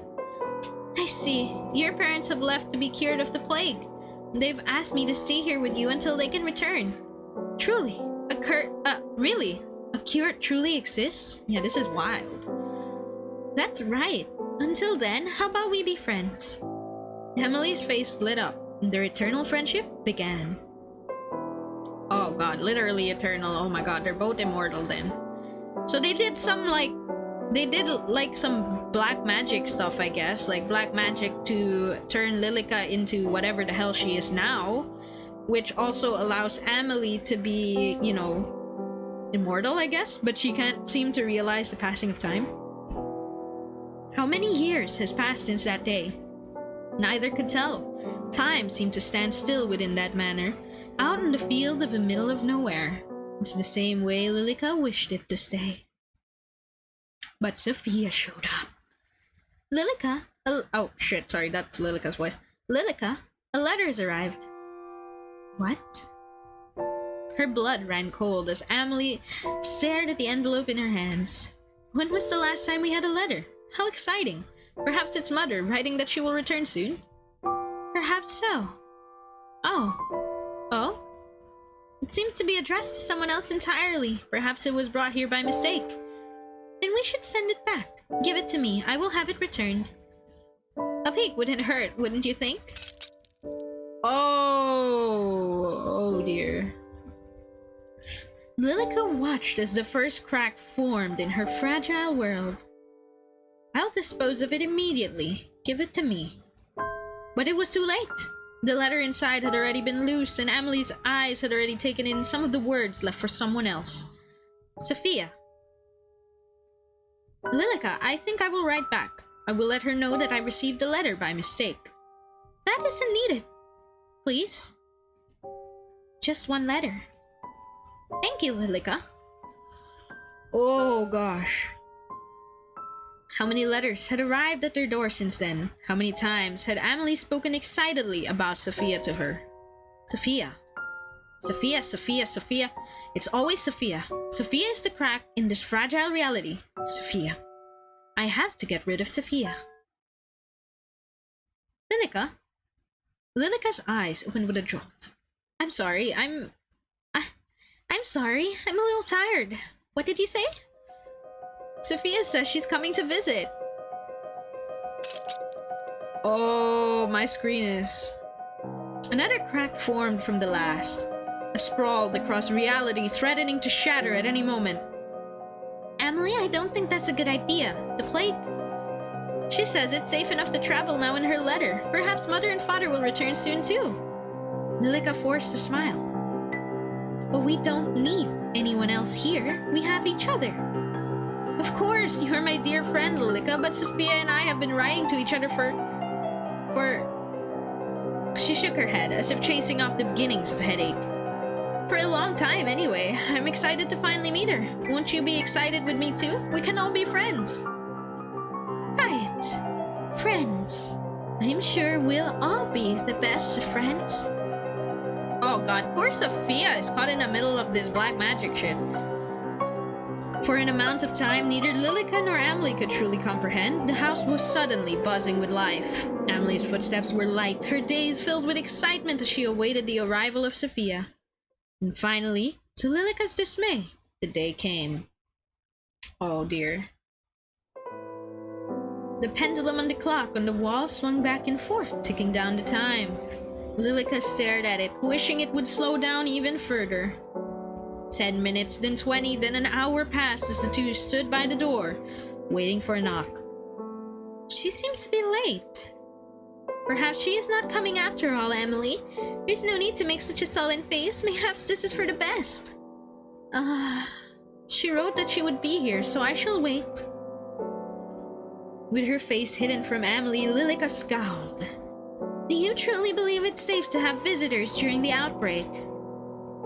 Lilica, I believe we've been isolated long enough, and Sophia has written that it is safe. I trust her word. She would not endanger us. And if your pen pal turns out to be a robber in disguise, what then? Amelie smiled to Lilica's dismay. She has a way with words that only a woman could have. A lady robber, then. Nonsense. Ah! By the way, Lilica, have you seen my letters? I can't say that I have. A knock sounded at the door, instantly halting their conversation. Amelie rose from her place and took a steady step forward before Lilica raised a hand to her. Allow me. Allow me to see if she should truly be allowed entry. The door groaned as it swung open and revealed the young woman who knocked at the door. She was drenched from head to toe. Lilica stared at her, light hair and eyes. She looked almost like a kitten. Instantly, Lilica's dislike for the woman grew. Why? Kittens are cute. Lilica stepped to the side just in time for Sophia to bounce through the door and wrap her arms around Amelie. Her blood boiled. Oh, that face. She watched as the clothes she had carefully handmade become drenched by someone unworthy. Someone who didn't even deserve to look at Amelie. Amelie! Sophia! Amelie's arms wrapped around Sophia in return, and Lilica turned away. My, you're completely drenched. Yeah, it's the umbrella thingy. With a cool anger written over her features, Lilica shut the door. I didn't even think to bring an umbrella. The forecast said sunny all day. My fault for believing it, I guess. Can't believe you're truly here. Me either. About time, right? You're just as pretty as I knew you'd be. And you too. But what are you wearing? Seeing your house, I feel like I should have dressed up a little more. No, perhaps it is I who's overdressed. Lilica stood to the side, her arms crossed lightly over her chest, her long hair reached down nearly to the wooden floor. Pardon my manners, my dear friend Lilica is here too. I believe I wrote about her in the past. I remember. I've kept all your letters safe, don't worry. As you should. Amelie side-eyed Lilica upon hearing her tone, but Lilica simply looked away. Sorry, but is there any chance you have a towel? Of course, my apologies. I'd usually have someone here. Okay, let me fetch you a towel. Amelie disappeared down the hallway, leaving Lilica alone with Sophia. This really is a manor. When she told me about her house, I almost didn't believe it. Has no one told you how rude it is to poke around someone else's house? Sophia walked straight past Lilica without even a notion of responding. Hello? You can't see me. Sophia ran her finger along the edge of a tabletop. Don't let her touch it. Don't let her touch anything. She'll break it all. She'll undo everything. She wants to hurt Amelie. She can't find out the truth. Windows shook loudly in the wind. The flick of her small wrist, Lilica allowed the door to fly open, causing Sophia to whip around in surprise. It's so windy.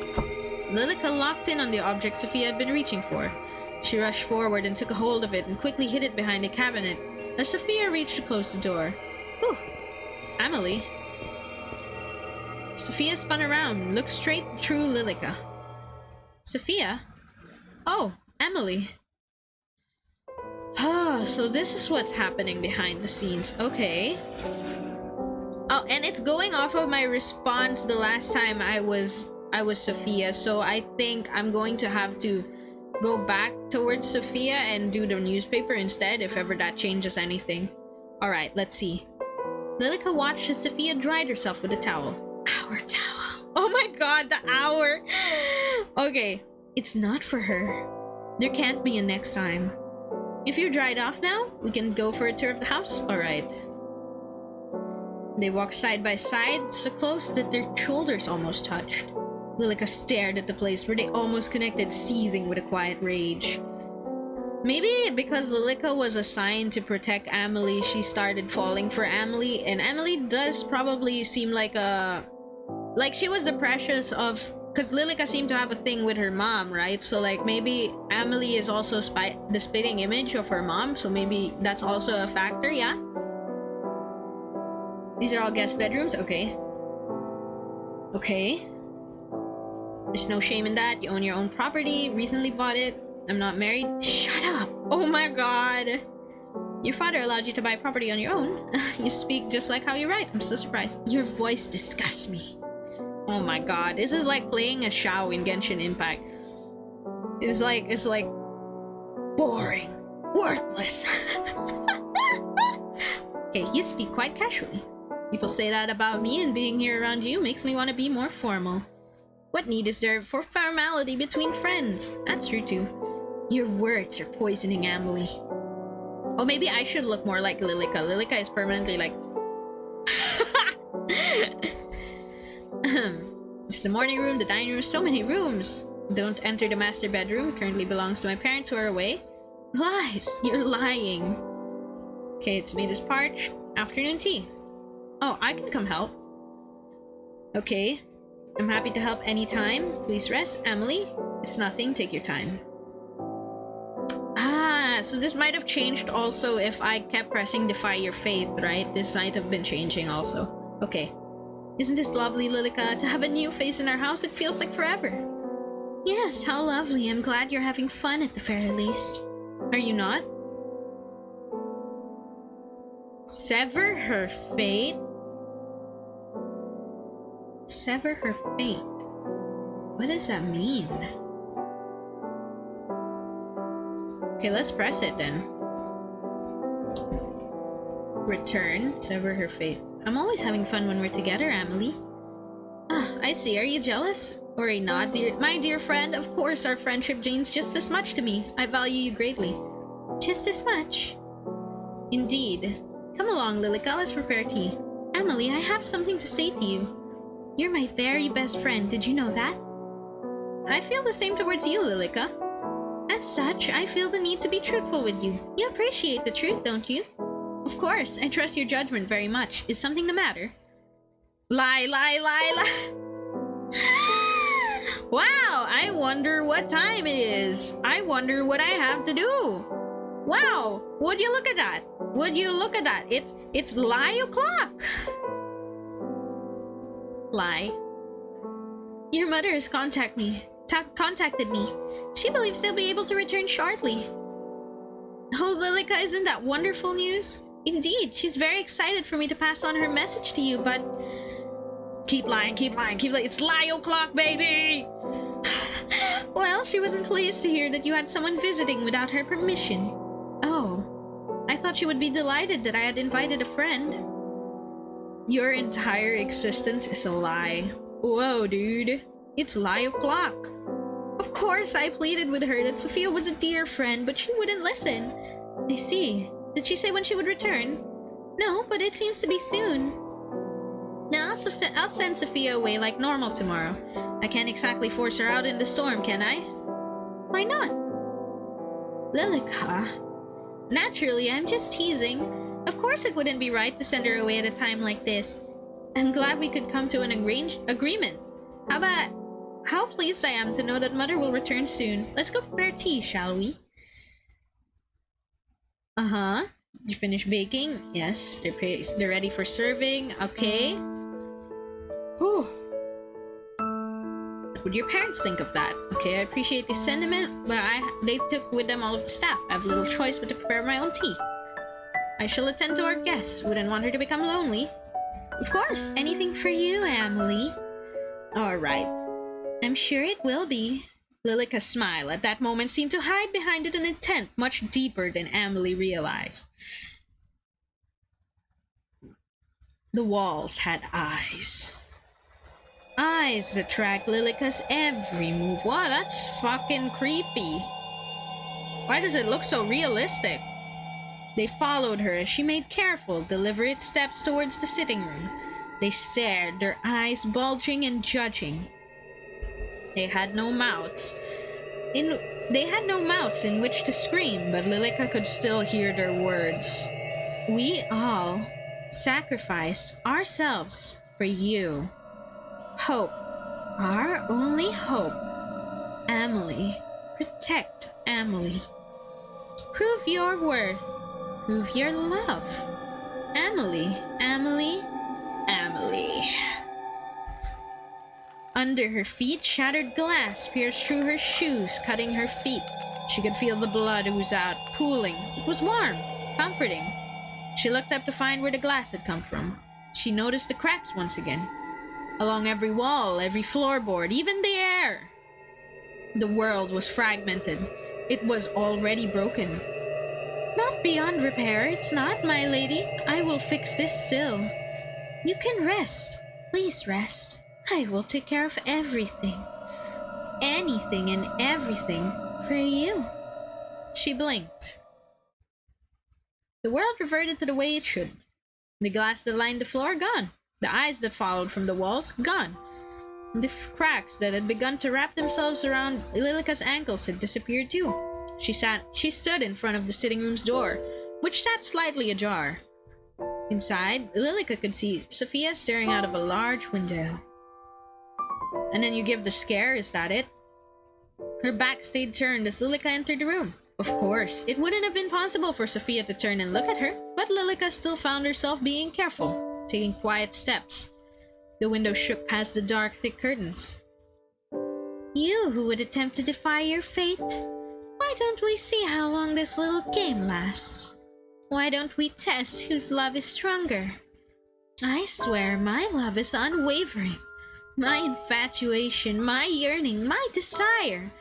You could never even wish to match it. Lilica pulled out a chair roughly, dragging its legs across the floor. Yet you dare to challenge me? You dare to test my love. Amelie, was that you? Amelie? She took careful steps towards the chair. Okay. Or Lilica. You're nothing. Sophia sat down on the chair which was offered to her, circled her like a cat to their prey, but her steps paused as she heard something strange. Footsteps from above. The master bedroom? In front of her eyes, Lilica watched the scene unfold. The scene had made her blood run cold and her body freeze in place. My lady. The lady of the house stood beside Lilica. Where before the two had stood eye to eye, the lady now stood taller than Lilica by at least a head. My lady, what are you doing here?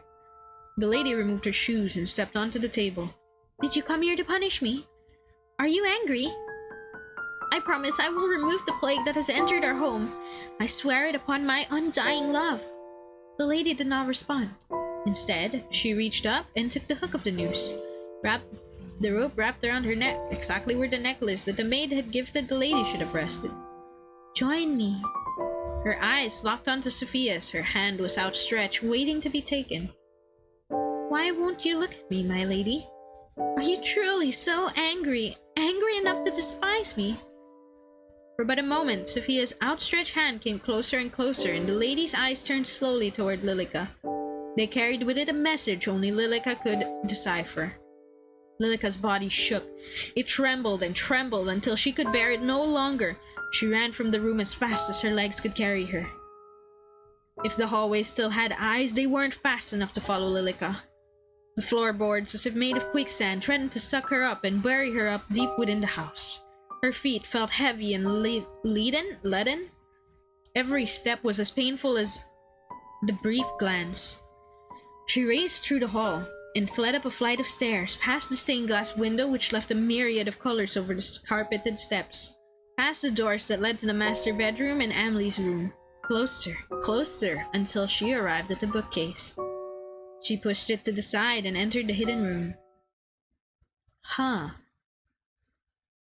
room behind the bookcase. Oh, so this is where Sophia was at the end if you, like, defy your fate. Okay. The bookcase was small. Not a single window faced outwards, thus the room was near pitch black. Each wall was plastered with handwritten letters. Letters clearly for Lilica alone. Her eyes, frantic, finally started to calm as she took in the words, her words, words left to her, for her, only for her. Lilica's eyes settled on a particular letter. Oh, does this matter? Let's look left.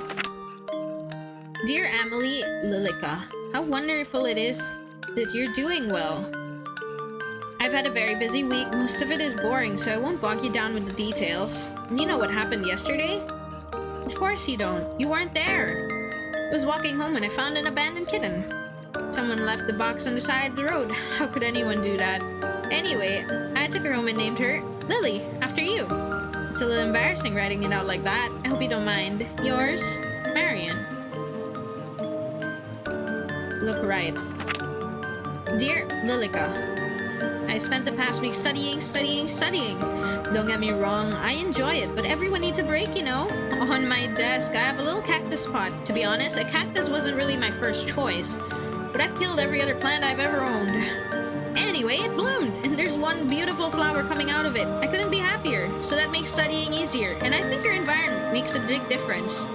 How about you? Do you have any plants? Looking forward to hearing about it next time. Yours, Marion. I see. So she took all of Amelie's letters and X'd out all of Amelie's names with her own and replaced all of Sophia's names with Marion. Okay, look ahead. Dear Lilica, today was tough. I tried my hardest, but I still failed. Don't you think life is unfair sometimes? I was trying hard was all it took to succeed. Oh, relatable. I'm sorry, I'm whining, aren't I? I came out of my interview and it was raining. I thought, just my luck. And then something interesting happened. Some rainbow in the distance peeked out from behind the gray clouds. It reminded me of you, and I felt a little better. I hope we can meet soon. Yours, Marion. She ripped the letter from the wall and clutched it to her chest, collapsing to her knees. She couldn't hate me. She couldn't. She adores me like I adore her. She entrusted her everything to me. Everything. Her everything. Amelie. The letter dropped from her fingers, were neither cold nor warm. You want me to get rid of that disease, don't you? You won't accept me until I protect Amelie, is that right, my lady? I'll do anything.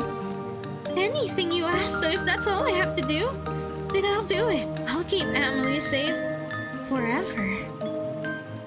Lilica had previously stood from the ground and dusted off her skirt. Her face that had previously contorted in distress had finally calmed, and a smile gently crept upon her face. I love you, my lady, and for you, I will love Amelie too.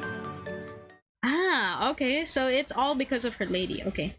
Should light the scones too? Where did I put those matches? Right here. Ah. Give me a fright, Lilica. Where have you been? Ah, preparing the guest room. Okay. Gonna retrieve a towel from the linen closet. I think it's best you send her home post-haste. Why would I do that? You know, she brings the plague. She says it's safe to travel now. Your mother is returning soon.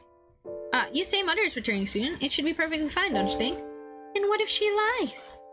She wouldn't do that. Sophia's a kind and good-natured person. She wouldn't bring any danger to us. Did you know that Sophia attends a local university? Okay, she wants... Study? Study? She wants to leave. Leave the house. No. She can't leave. She can't go anywhere. She belongs here. She was entrusted to me. The lady of the house should not study, Amelie. You should wait inside the house and await your parents. But I'm sure Mother would want the best for me. Perhaps I would await her and I could inspect Sophia's school. Amelie, you must stay and await your parents' return. But don't you trust me? Have I ever led you astray? No, Lilica. I was thinking that perhaps it's truly beginning to be safe. Look, I brought today's newspaper. Do you see the title? The plague runs rampant. Put any notion of leaving or studying away for now, yes? As soon as it is truly safe to do so, then we shall, and you shall be reunited with your family. For now, it's just you and me. Thanks, Lilica. I'm glad you're here. As am I. Ah, the towel. Let me go retrieve it. Go ahead. Alone, Lilica stared at the bathroom door, which was shut tight. Behind it, she could hear the water running. She could picture Sophia's body, slowly shedding layers of clothes before she stepped into the hot water. That image was enough to force her hand. The running water sloshed into the steel-lined wooden tub. A state-of-the-art system. No one else in the country owned anything like it. But how many years ago was that? How long had it been? Sophia leaned over the sink, her bone-white knuckles grasping either side of it. Her back was turned to Lilica. If she wanted to, she could stab her in the back and be over with it. No. I need to keep Amelie's trust. She needs to leave or go somewhere she'll never be found. Or do it herself. Sophia lifted her face towards the mirror and she froze. Her eyes bore into it, as if she was seeing something she shouldn't. Lilica stared back, unmoving. Leave. Leave already. Who? One step at a time, maintaining eye contact to the mirror, Lilica crept closer. Closer and closer until the two were nearly touching. Why do you want to take Amelie away? Can't you see that she loves me? Me, not you. Your words are poisoning this household. If you don't leave, I'll kill you. I have no choice. I'll just kill you.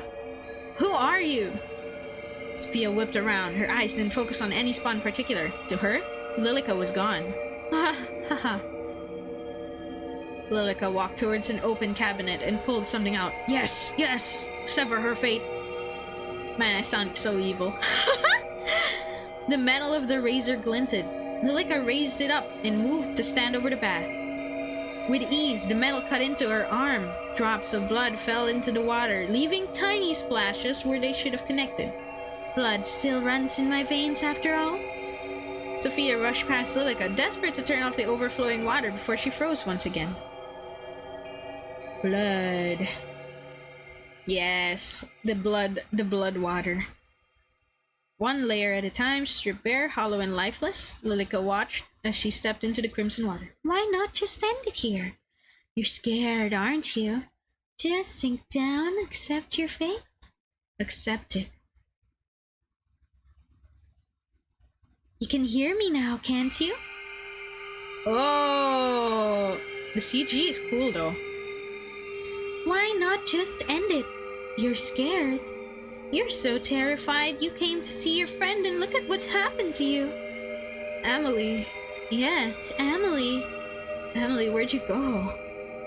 Where are you, Amelie? I want to see you. Shut up. You don't deserve to speak her name. You don't deserve to be in her presence. Why don't you just give up? Sink into the deep abyss. Isn't it inviting? Sink. Right.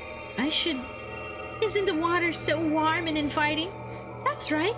Just sink down into it. Then you'll finally be able to rest. Amelie, you... A knock came at the door.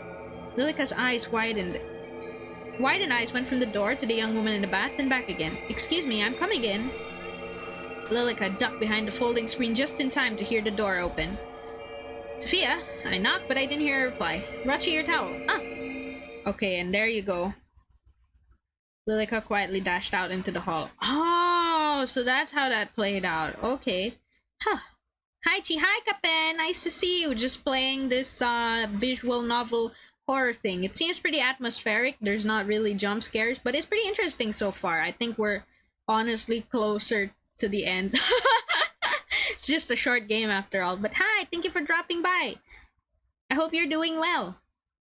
Before Lilica could even get a chance to catch her breath, the bathroom door opened once again and Amelie stepped out with flushed cheeks. Did you tell her she must depart? No, Is something the matter? Are you feeling unwell? Your face is bright red.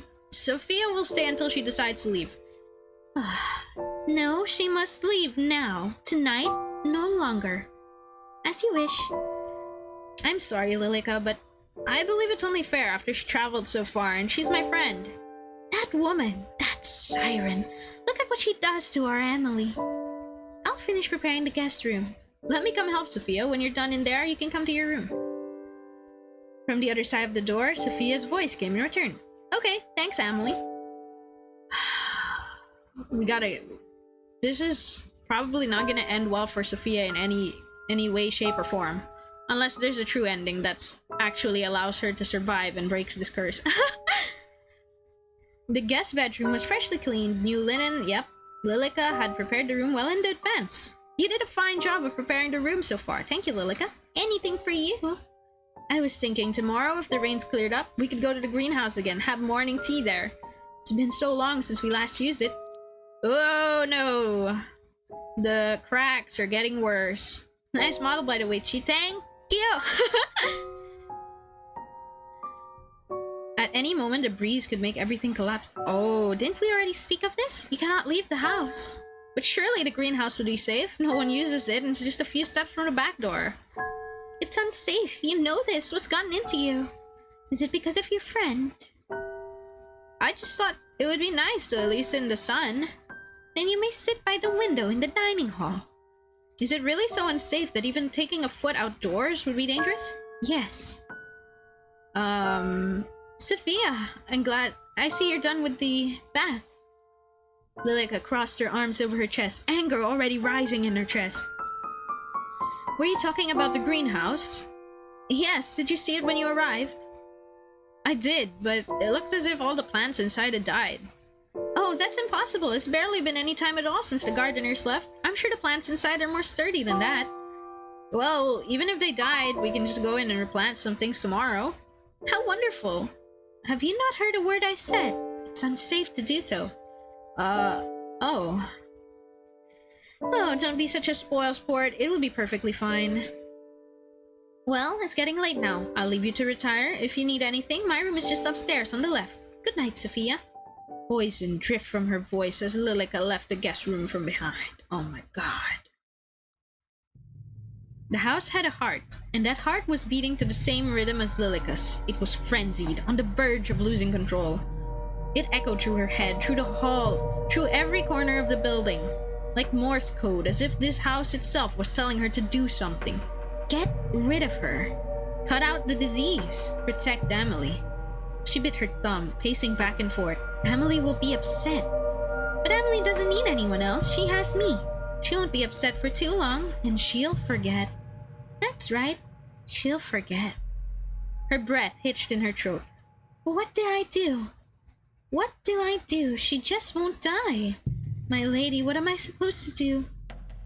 At that moment, Lilica put her ear to Amelie's door, listening intently. How about coming away with me for a while? Away? Outside of the house? What about the sickness? Away? Outside of the house? It's okay now. You'll be okay. You can come in my house and then I'll show you around my school. You don't have to go through an arranged marriage if you don't want to. Lilica's hands balled into fists at her side. You would do that for me? You're my dearest friend and I actually... You think you can take her away from me? Oh, she started slamming the door. Okay. Inside, the voices went quiet. Destroy her fate. I only have one option. Okay. She doesn't belong to you. Lilica? Finally, Lilica snapped out of her daze. At some point, Amelie had left the guest bedroom and was standing a short distance away from her, looking worried. Instantly, she took a deep breath and composed herself, but her heart still beat as loud as a drum, and the cracks that seemed to be centered around Amelie were still spreading at an increasing rate. It is late. You should retire to your bedroom. Yes, I shall. It's nice having someone else around, isn't it? I feel as if the manor is coming back to life. I hope we see Mother and Father soon. I'm sure we will. Shall I see you to bed? Yes, please. The hallway was darkened, with only a few sconces and candles lit along the way, and Lilica relished in it. On a night like this long ago in the past, she had sealed her fate along with Amelie's. Tonight, she would seal the fate of yet another person. Oh dear, here we go. They rose up by the staircase side by side. The moonlight drifted in through the stained glass window, the only place free from the cracks. If she squinted, she could almost see it, almost hear it. That head hitting each step with a loud thunk. Those eyes that would never open again to look upon a woman with scorn. That hand that would never be raised to leave a mark on pristine skin. That sound filled her with joy.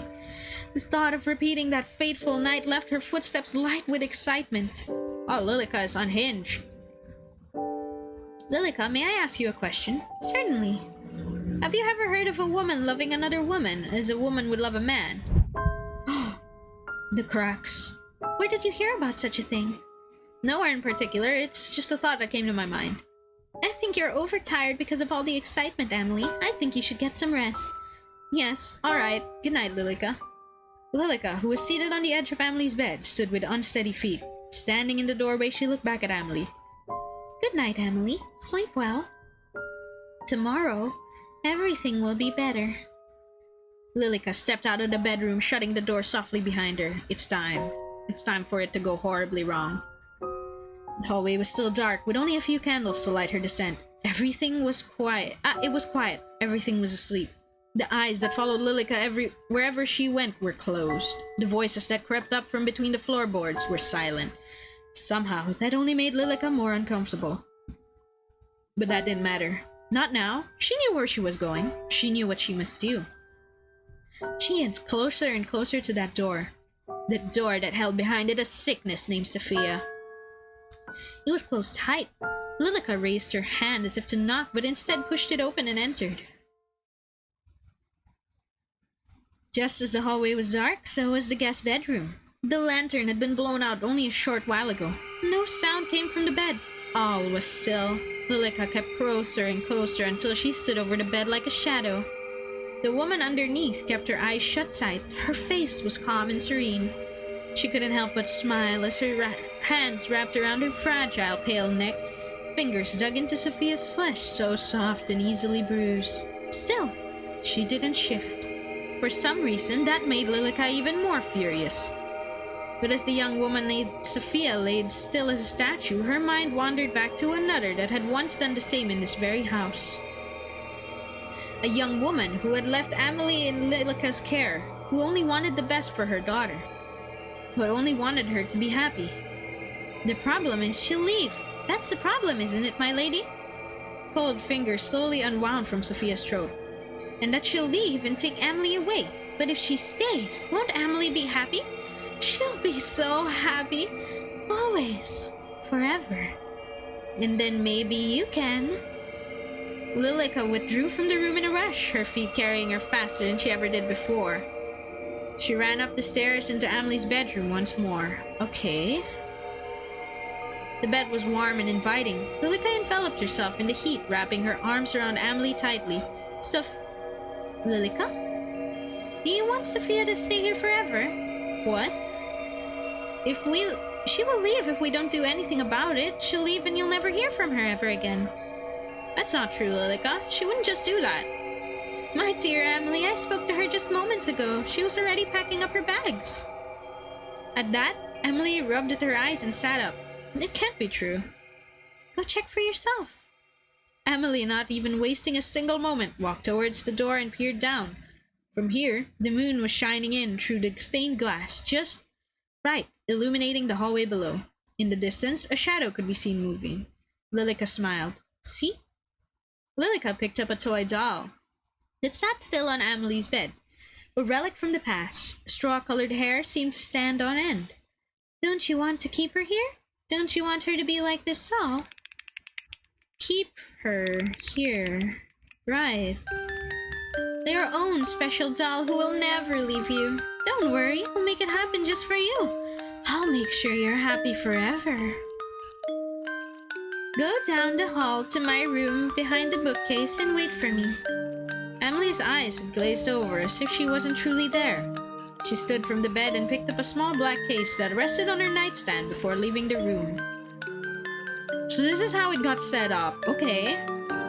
It wasn't long, and afterwards, that Lilica followed in her footsteps, just in time to see Sophia ascending the staircase.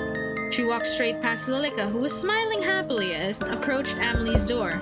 She knocked, and the door fell open with a groan. Amelie, are you in here? Amelie's waiting for you. From somewhere, hidden in the darkness, a fragile melody played near. Almost instantly, Sophia turned toward the sound and began to follow. Lilica sped up enough to walk beside her. Isn't it great?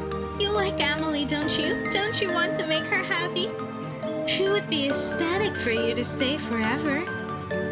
So why don't we help her to be happy forever? She offered no answer. They entered the room together. This is it. In the center of the room, surrounded by candles, Amelie sat. Her skirt fanned out around her. Spread out over the floor were piles of letters. Upon closer inspection were filled with words that had been crossed out and signed with yours, Marion. Amelie, are you awake?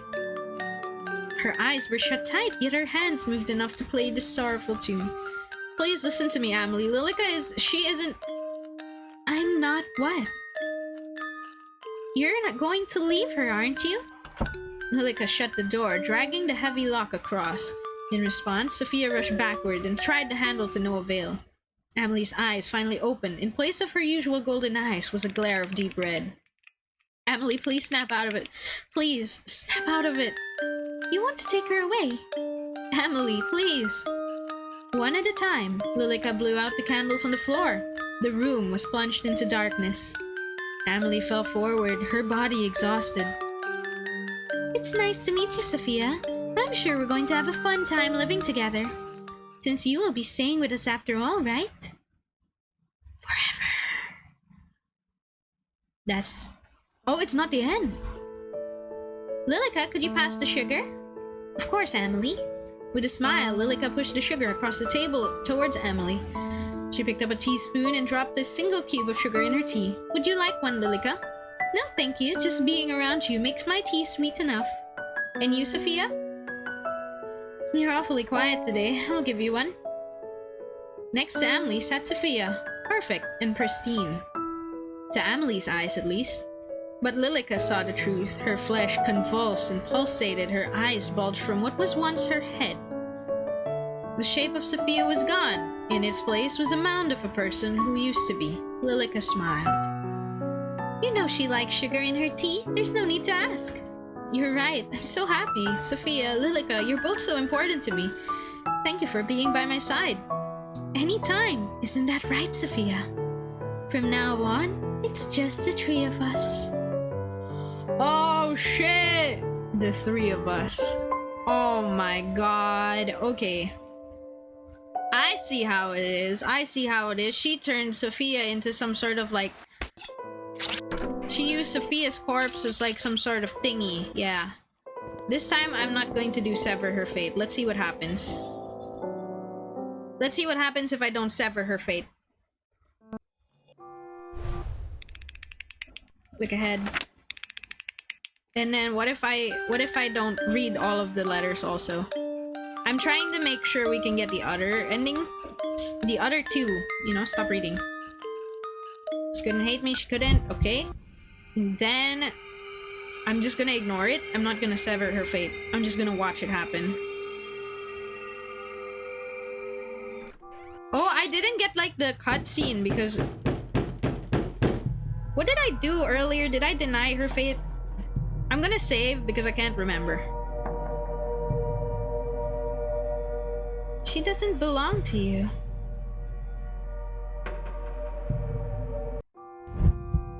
Oh, here. This is where it changes then, if I just allow her fate. Okay. As her hand rested against the door, a sudden pang went through Lilica's cold heart. She's important to you, isn't she? Of course. Her words have always been something that brightened my day. Even if she were to leave. Leave? Well, I believe she'll leave eventually, Lilica. There's little choice, really. All I can do is hope she'll visit again. I see. Good night, Amelie. Sleep well. Whatever Amelie said in reply was lost in the darkness as Lilica stepped out of the bedroom. She left the room. She saw it. Lilica frowned. My lady, you must forgive me. I've rarely seen Amelie so happy. But she cannot stay. She must leave immediately, and I will make her. She stood in the grand staircase, outlined in the moon's glow. Sophia, you can't see me, you can't hear me, but you can sense me, can you not? The shadow paused, her eyes going up to the staircase. There she saw a shadow, warped strangely across the carpeted steps. You will leave this place immediately, and you will never come back. Lilica? Oh god, the breaking. Okay. Pushed a vase from the step, it crashed to the ground below, smashing into tiny pieces. Sophia jumped in response, a shiver running down her spine. I won't warn you again. Leave. Slowly and unsteadily, Sophia crept up the stairs until her face was almost close enough to touch Lilica's. Is that you, Lilica? A small motion, Lilica dropped something from her sleeve and clattered to the ground at Sophia's feet. She gripped at her shirt even more tightly. This is your last chance. I don't care whether you live or die. This is only a favor to Amelie. Her nerves had finally gotten the best of her. Sophia turned on the spot and ran down the staircase and into the dark hall. Did she leave? Okay, she was slamming doors and knocking things to the ground. Sophia was too scared to even turn around. She just ran and reached the front door. Instead of being locked up, it sat open, waiting for her to leave. She didn't waste a second more. And she was gone. She's gone. Gone. I did it, Amelie. I did it. You did what? Oh, fuck. Did you... It's not what it looks like, Amelie. Please listen to me. Did you force her to leave? No, I'm going after her. Oh no. Lilica jumped in front of the door, arms spread wide. You can't. Why? It's unsafe to do so. You belong here with me, together. I've had enough of this and that being unsafe. Lilica, either you're going to move to the side or any friendship I thought we had is gone. Lilica wavered. Her arms, which had held such conviction, began to droop. I've always done what's best for you, have I not? All this time, have I not remained at your side? Please trust me, I only did what I had to do. So this is what you've decided. Don't come near me again. Oh, shit. Amelie turned her back on the blonde woman, who dropped to her knees as she watched her leave. Amelie! Good night, Lilica. Darkness filled every inch of her brain. A voice screamed out from inside her, mocking her.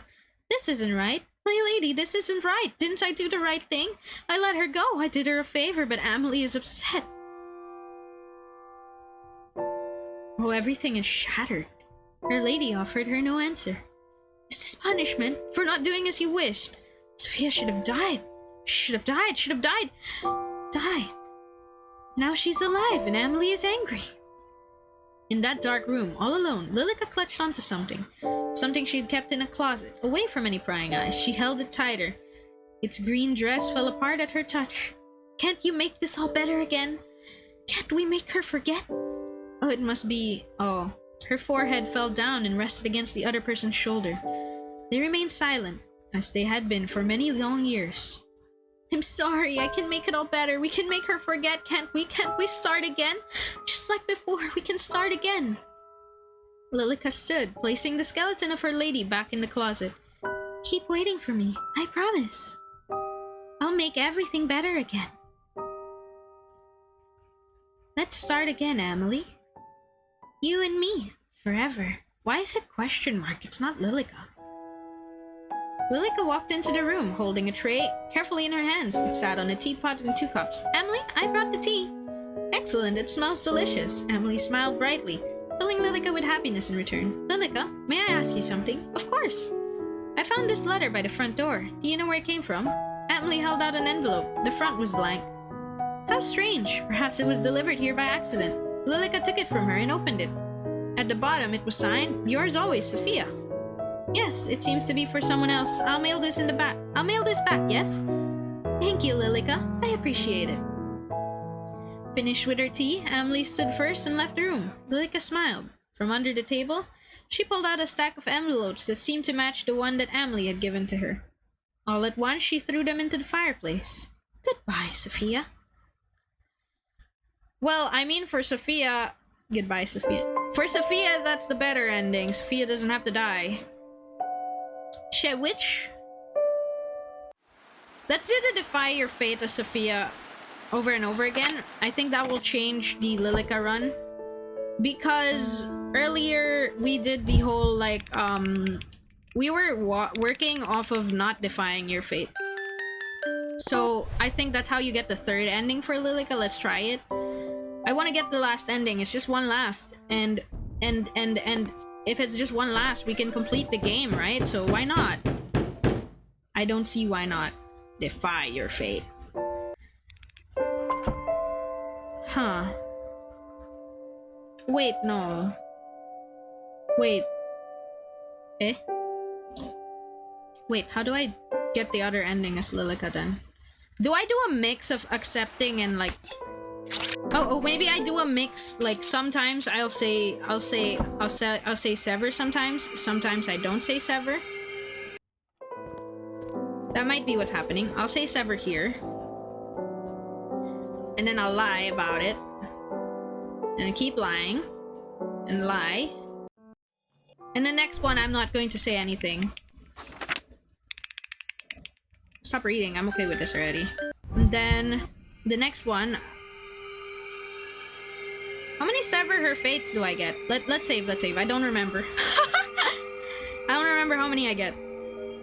Let's go with this sever her fate here. And then... Oh, okay, wait. Wait, how do I load?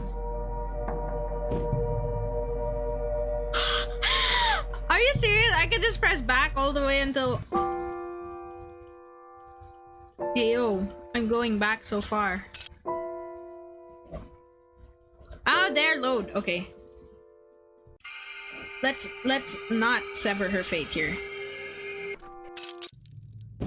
Oh, I still do deny her fate here then, if that's like that.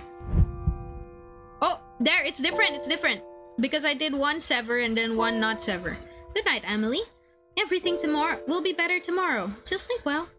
Lilica steeled her resolve and stepped out of the bedroom. How's this one gonna go? Is this gonna be the one where Sophia gets sent into the master bedroom? Okay, let's see. First, she went back to the guest room, put her ear to the door, no sounds could be heard from behind it. Then she noticed something. Someone else walking down the hallway unsteadily. She followed closely behind. Though through the darkness, the other person was only a shadow, their features obscured and hidden.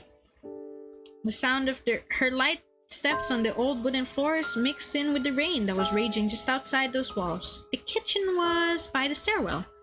That's right, by the stairwell. But you aren't going to the kitchen, are you? Her hand-painted portraits lined up on the rows on either side of the hall. It seemed as if their eyes moved to follow Lilica's every move. Ah, so this is the one that gets her to the master bedroom. Okay. Sophia stared up at the grand staircase. She seemed as if she were entranced with each and every step. They're waiting for you. Those two people, they're calling for you. Go on, go to them. Sophia's unsteady hand reached for the banister. Her ascent was slow and careful, her eyes fixated on the door. That special door. That room where the maid had met her end and her most hated person rested beside her. That room where she had made a promise to the person she had loved. Lilica only needed to reach into the kitchen to procure the item she had been waiting for. Had been waiting for all this time since Sophia had arrived. A knife with dark age stains over the blade and hilt. Long had it sat there, festering, waiting. Desperate for more blood. Like a hunter stalking her prey, Lilica followed behind Sophia, the knife gripped tightly in her hand. The two stood side by side, staring at the door to the master bedroom. It was shut tight, as it had been for countless years. Sophia trembled. With a smile, Lilica reached over to give her arm a squeeze. Go on. You want to know the truth, don't you? You can hear their voices. I'll allow you this much. With a careful motion, she pushed the door open. All at once, countless memories came flooding back, of love, of hope, of the future, and of death. Sophia disappeared into the dark room, with the only light being a candle she carried in her hand. A family of mice ran out from the room and down the stairs. The taste of freedom was oh so sweet for them. Here we go. More quiet than the mice that had escaped, Lilica followed Sophia into the room. Wax dripped from the burning candle onto the wooden floor. She trembled as she reached a shaky hand to the bed. At the same moment, Lilica swung the door closed behind him and plunged the room into darkness. But that darkness didn't matter to Lilica, not to she, who knew this room like the back of her hand. Amelie, is that you? Amelie isn't here to save you. Sophia's eyes searched the room to no avail. I'm sorry, I came here when you asked me not to. I'll just go now, okay? The pale-haired woman fell back onto the bed before she had a moment to react. The yellowed bones of the lord of the manor and the maid rattled underneath her, flesh long deteriorated. Lilica smiled. How long has it been since I last saw myself, truly? What? And then she screams. It looks like we're finally meeting, Sophia. With a leg on each side of her, Lilica held Sophia down onto the bed, still smiling. She tried to squirm, to escape, to run, free. But her eyes were filled with terror. You won't take her away from me? Sophia's scream had become a muffled cry before finally extinguishing fully. Finally. My lady, did you see her? Are you watching? I've saved her. I've saved Amelie. Only when Lilica tried to stand did she notice it. An aged bone poking out from her stomach. Dark liquid dripped out from around it. With a slight frown, Lilica pulled it free. It'll be okay, it'll be okay. Lilica closed her eyes. I'm just a little tired. I'll just sleep for a bit. Her eyes grew heavy, so heavy. So heavy that the only option would be to sleep at this very moment. do that? Lilica, why? Why? Why would you hurt Amelie like that? Why did you kill Amelie? Her eyes opened with a start, her heart racing faster than it had ever raced before. The room seemed to be spinning, her head throbbing, and then she saw it. Lying on the bed, between the two skeletons, was the body of a young woman. A young woman with long brown... Her dress was stained red. Amelie? No, that's not... Who did this? Who? Sophia? Amelie, wake up! Wait... She blinked, and the young woman below her disappeared. In her place, Sophia appeared. The room was still dark. Not even a drop of sunlight peeked through the covered windows. Ha! Ha ha! What a cruel trick of the eyes. She stepped out from the master bedroom just as Amelie did the same, right next door. Good morning, Lilica. I was just on my way to see if Sophia had awakened yet. Amelie? Sophia disappeared during the night. I believe she went to the same place your parents went. Okay, so this is how it goes in Amelie's side. So this is probably the ending that is canon, I guess? What? That can't be right. Yeah. Don't run, Amelie. Amelie dashed down the hall and quickly knocked quickly on the door to the guest bedroom, which fell open with no resistance. Inside, the bedding was disheveled. Her luggage was strewn about. This is not true. She wouldn't just leave without saying goodbye. Sophia. Yeah, poor Sophia. She just got like thrown in the mix of everything. She just kind of got stuck in this cursed ass place with like two ghost people. I don't know. Poor Sophia. Dearie me, I'm sorry. I told you it was a bad idea for anyone to visit, didn't I? Oh, Lilica, this isn't fair. I thought she said we would... There, come here. Lilica wrapped her thin arms around the young woman, gently patting her on the back. See? You shouldn't depend on anyone else. I'm here. I won't ever leave you. Amelie clutched at her back, tears already falling from her eyes. We'll be together forever. Lilica. Amelie froze in Lilica's arms before pulling back completely. What's happened to your face? My face. Lilica's hands went to her face instantly. Is something wrong? Amelie's expression had darkened. Her mouth shut firmly in a line. My face. Pulling a small mirror from her pocket, Lilica finally saw it. A blank void of nothingness where her face should have been. What? She turned and ran down the hall and up the stairs before Lilica could even call out to her. The void seemed to seep out from her very skin, oozing, leaking out from the wound at her stomach. That disease-ridden hag. Amelie, wait, it's okay. Everything will be The hand that reached towards Amelie fell to her side. At the top of the staircase of the manor, in the middle of a field far out in the countryside, Amelie stood in an open doorway. A doorway that hadn't been opened to her in more years than she could truly imagine. Inside, she witnessed a sight she never should have. Her eyes hollow, her body petrified. Sophia. Amelie, this isn't... Stay away from me! Her long brown hair cascaded around her as Amelie rushed into her bedroom, slamming the door behind her. Lilica rushed up the staircase, banging her fist against the locked door. Amelie, this is a misunderstanding. She wanted to hurt you. I've saved you. She fell to her knees, her fist pounding on the wooden door. A muffled sob came from within, then silence. A void surrounded Lilica, flowing from her wound and unwrapping itself around her body. She curled into a ball. The sound of a chair hitting the ground inside the bedroom was the last sound Lilica heard before her eyes closed and she became one with the void. What the hell are all these endings? I have no idea which one is the right one or which one is the best one. What the fuck is going on? Damn, bro. Is this really okay? What about the future? Should you try again? What if I say yes? Is this gonna be like true ending? The room was dark. Amelie had long gone to bed, leaving Sophia alone in her room.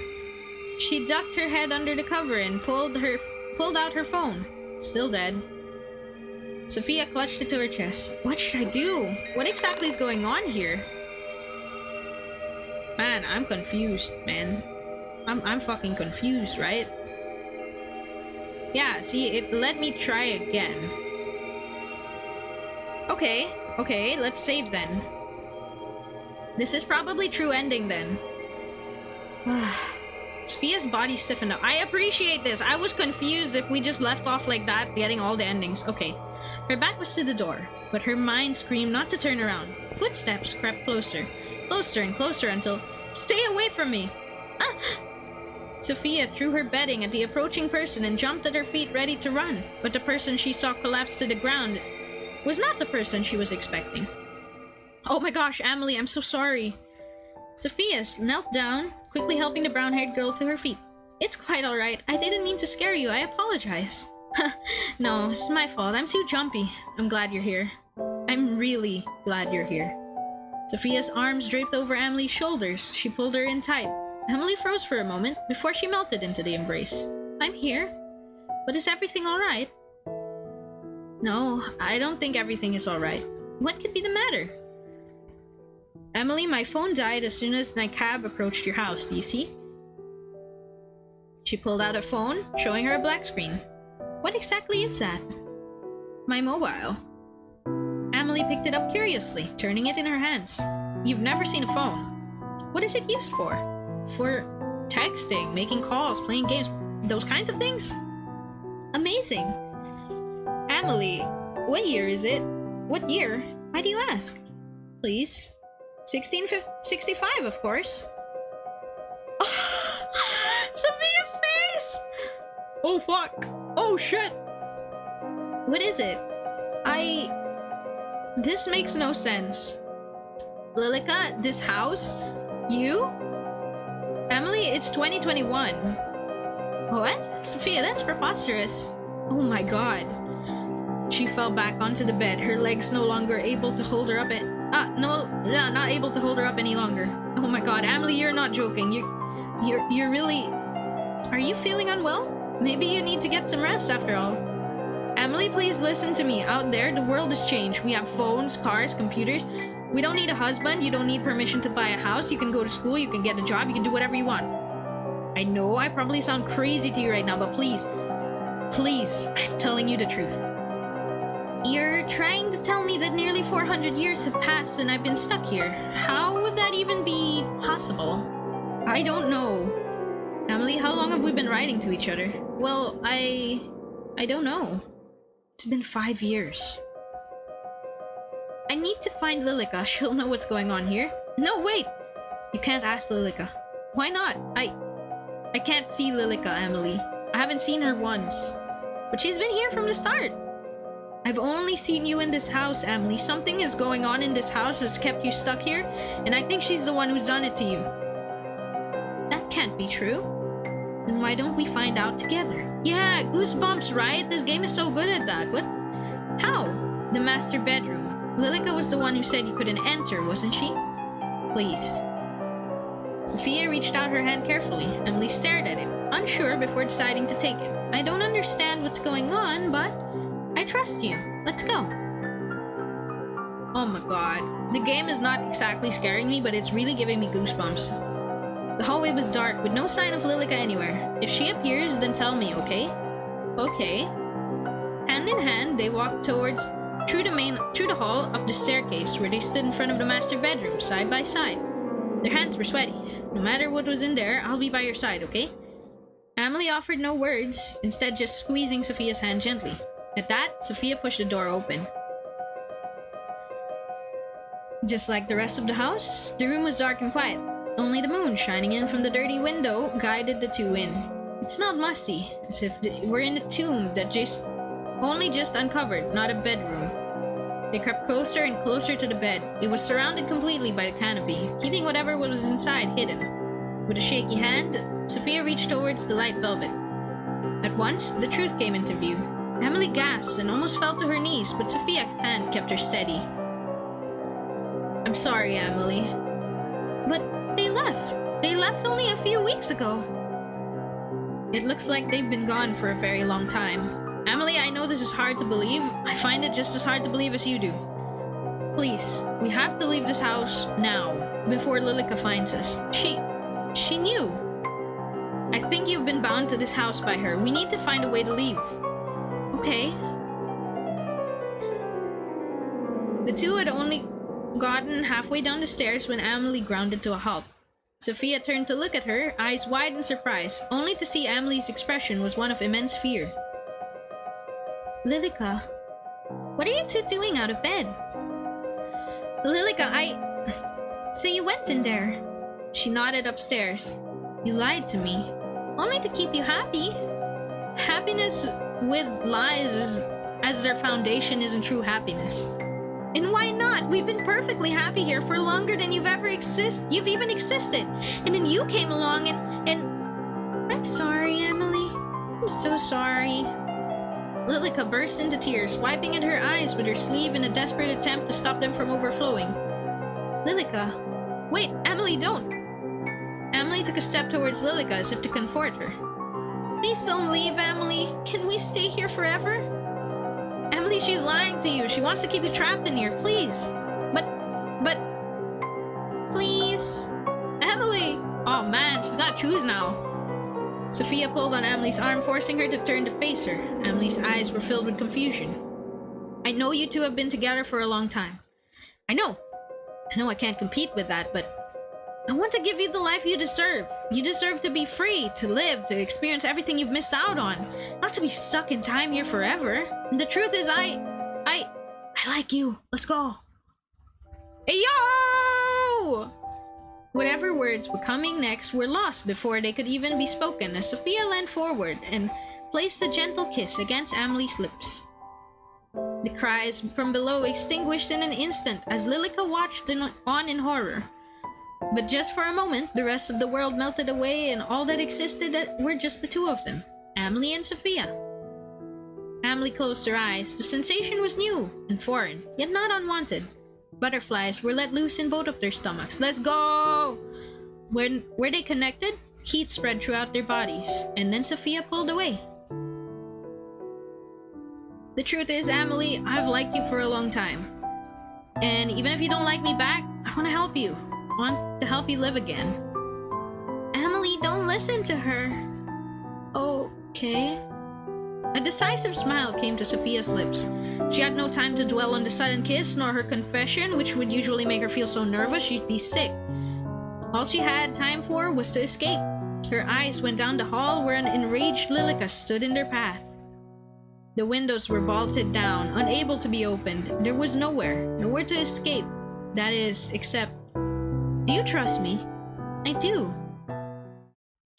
Sophia didn't need any more of a confirmation. With Amelie in hand, she turned, ran, and jumped. Oh, through the stained glass!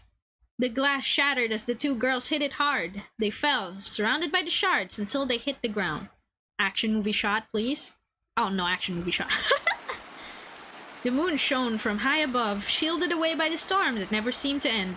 Amelie, are you okay? Yes, I think so. Sophia rushed to Amelie's side, quickly helping her sit up. Side by side, they looked up at the remains of the stained glass window. Lilica stood, completely still. I can see her. I'm sorry, Lilica, but... Lilica just shook her head. Grasped at her throat with her hands, her lips moved, but no sound came out. Giving up, she looked back at Amelie, holding eye contact. Her expression wasn't angry anymore. It was just... sad. She lifted her hand and waved in a small motion before she crumbled to dust on the wind. Whoa, Lilica just died in front of us. It stopped. Lilica, it seems it wasn't you bound to this house by her, but the other way around. What am I meant to do now? Amelie, you're free. You can do whatever you wish. Sophia, exhausted once again, wrapped her arms around Amelie, who returned the gesture almost immediately. There, they embraced under the now free moon. It stopped raining eternally here and they escaped.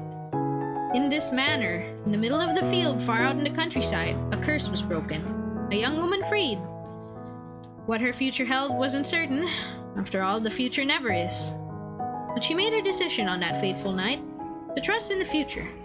To trust in herself, no matter what. I'm crying. Understandable. That was actually pretty heartwarming, actually. I thought it would be scary. but it felt more like atmospheric horror. I guess it's like, I mean, that's fair because it was a visual novel. It was a visual novel, so I would say it was quite limited on what it could do to scare us. But that was really good, actually. I like how each character let us have an ending, like X amount of endings for us to discover different things about the house and the curse. And it let us figure things out that, you know, it let us figure everything out that we couldn't have normally. And you! We're in the credits. And after we got every single ending, they gave us a true ending, and I really appreciate that. Oh, it's still going! Emily, I'm back from my class. Sophia, come here quick. Is something the matter? No, look. Emily held up a phone screen to Sophia, who laughed in response. You got a 5-star character in the game? Oh my god, sign all. Got a 5-star character in the game you like? Isn't it amazing? All I had to do was insert the numbers in the card that you gave. Never mind, hindi na sana all. I know what happened. You wailed. The future is truly astounding. We'll talk about it later. Oh, what's this? I'm not sure. It was slipped under the door while you were out. A plain white envelope sat on the coffee table. Nothing on it identified who sent it, nor who it was addressed to. With little concern, Sophia opened it and pulled out a letter. But the words may as well have been in a different language, as she couldn't read them. Man, my words are getting all mixed up now that we've read so much of this VN. Her eyes went straight to the name at the bottom of the page. Yours, Lilica. Oh my god, why would you do this?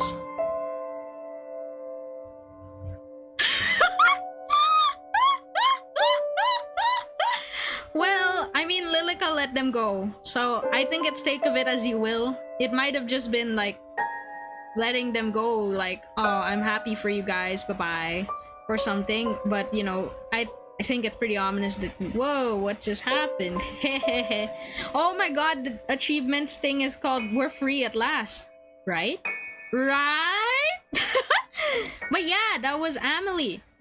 We finished it in one sitting, so thank you everyone for tuning in. Had a lot of fun with this game. I didn't expect that from it, honestly. It was honestly, it was a visual novel horror, so I wasn't sure what to expect from the very beginning.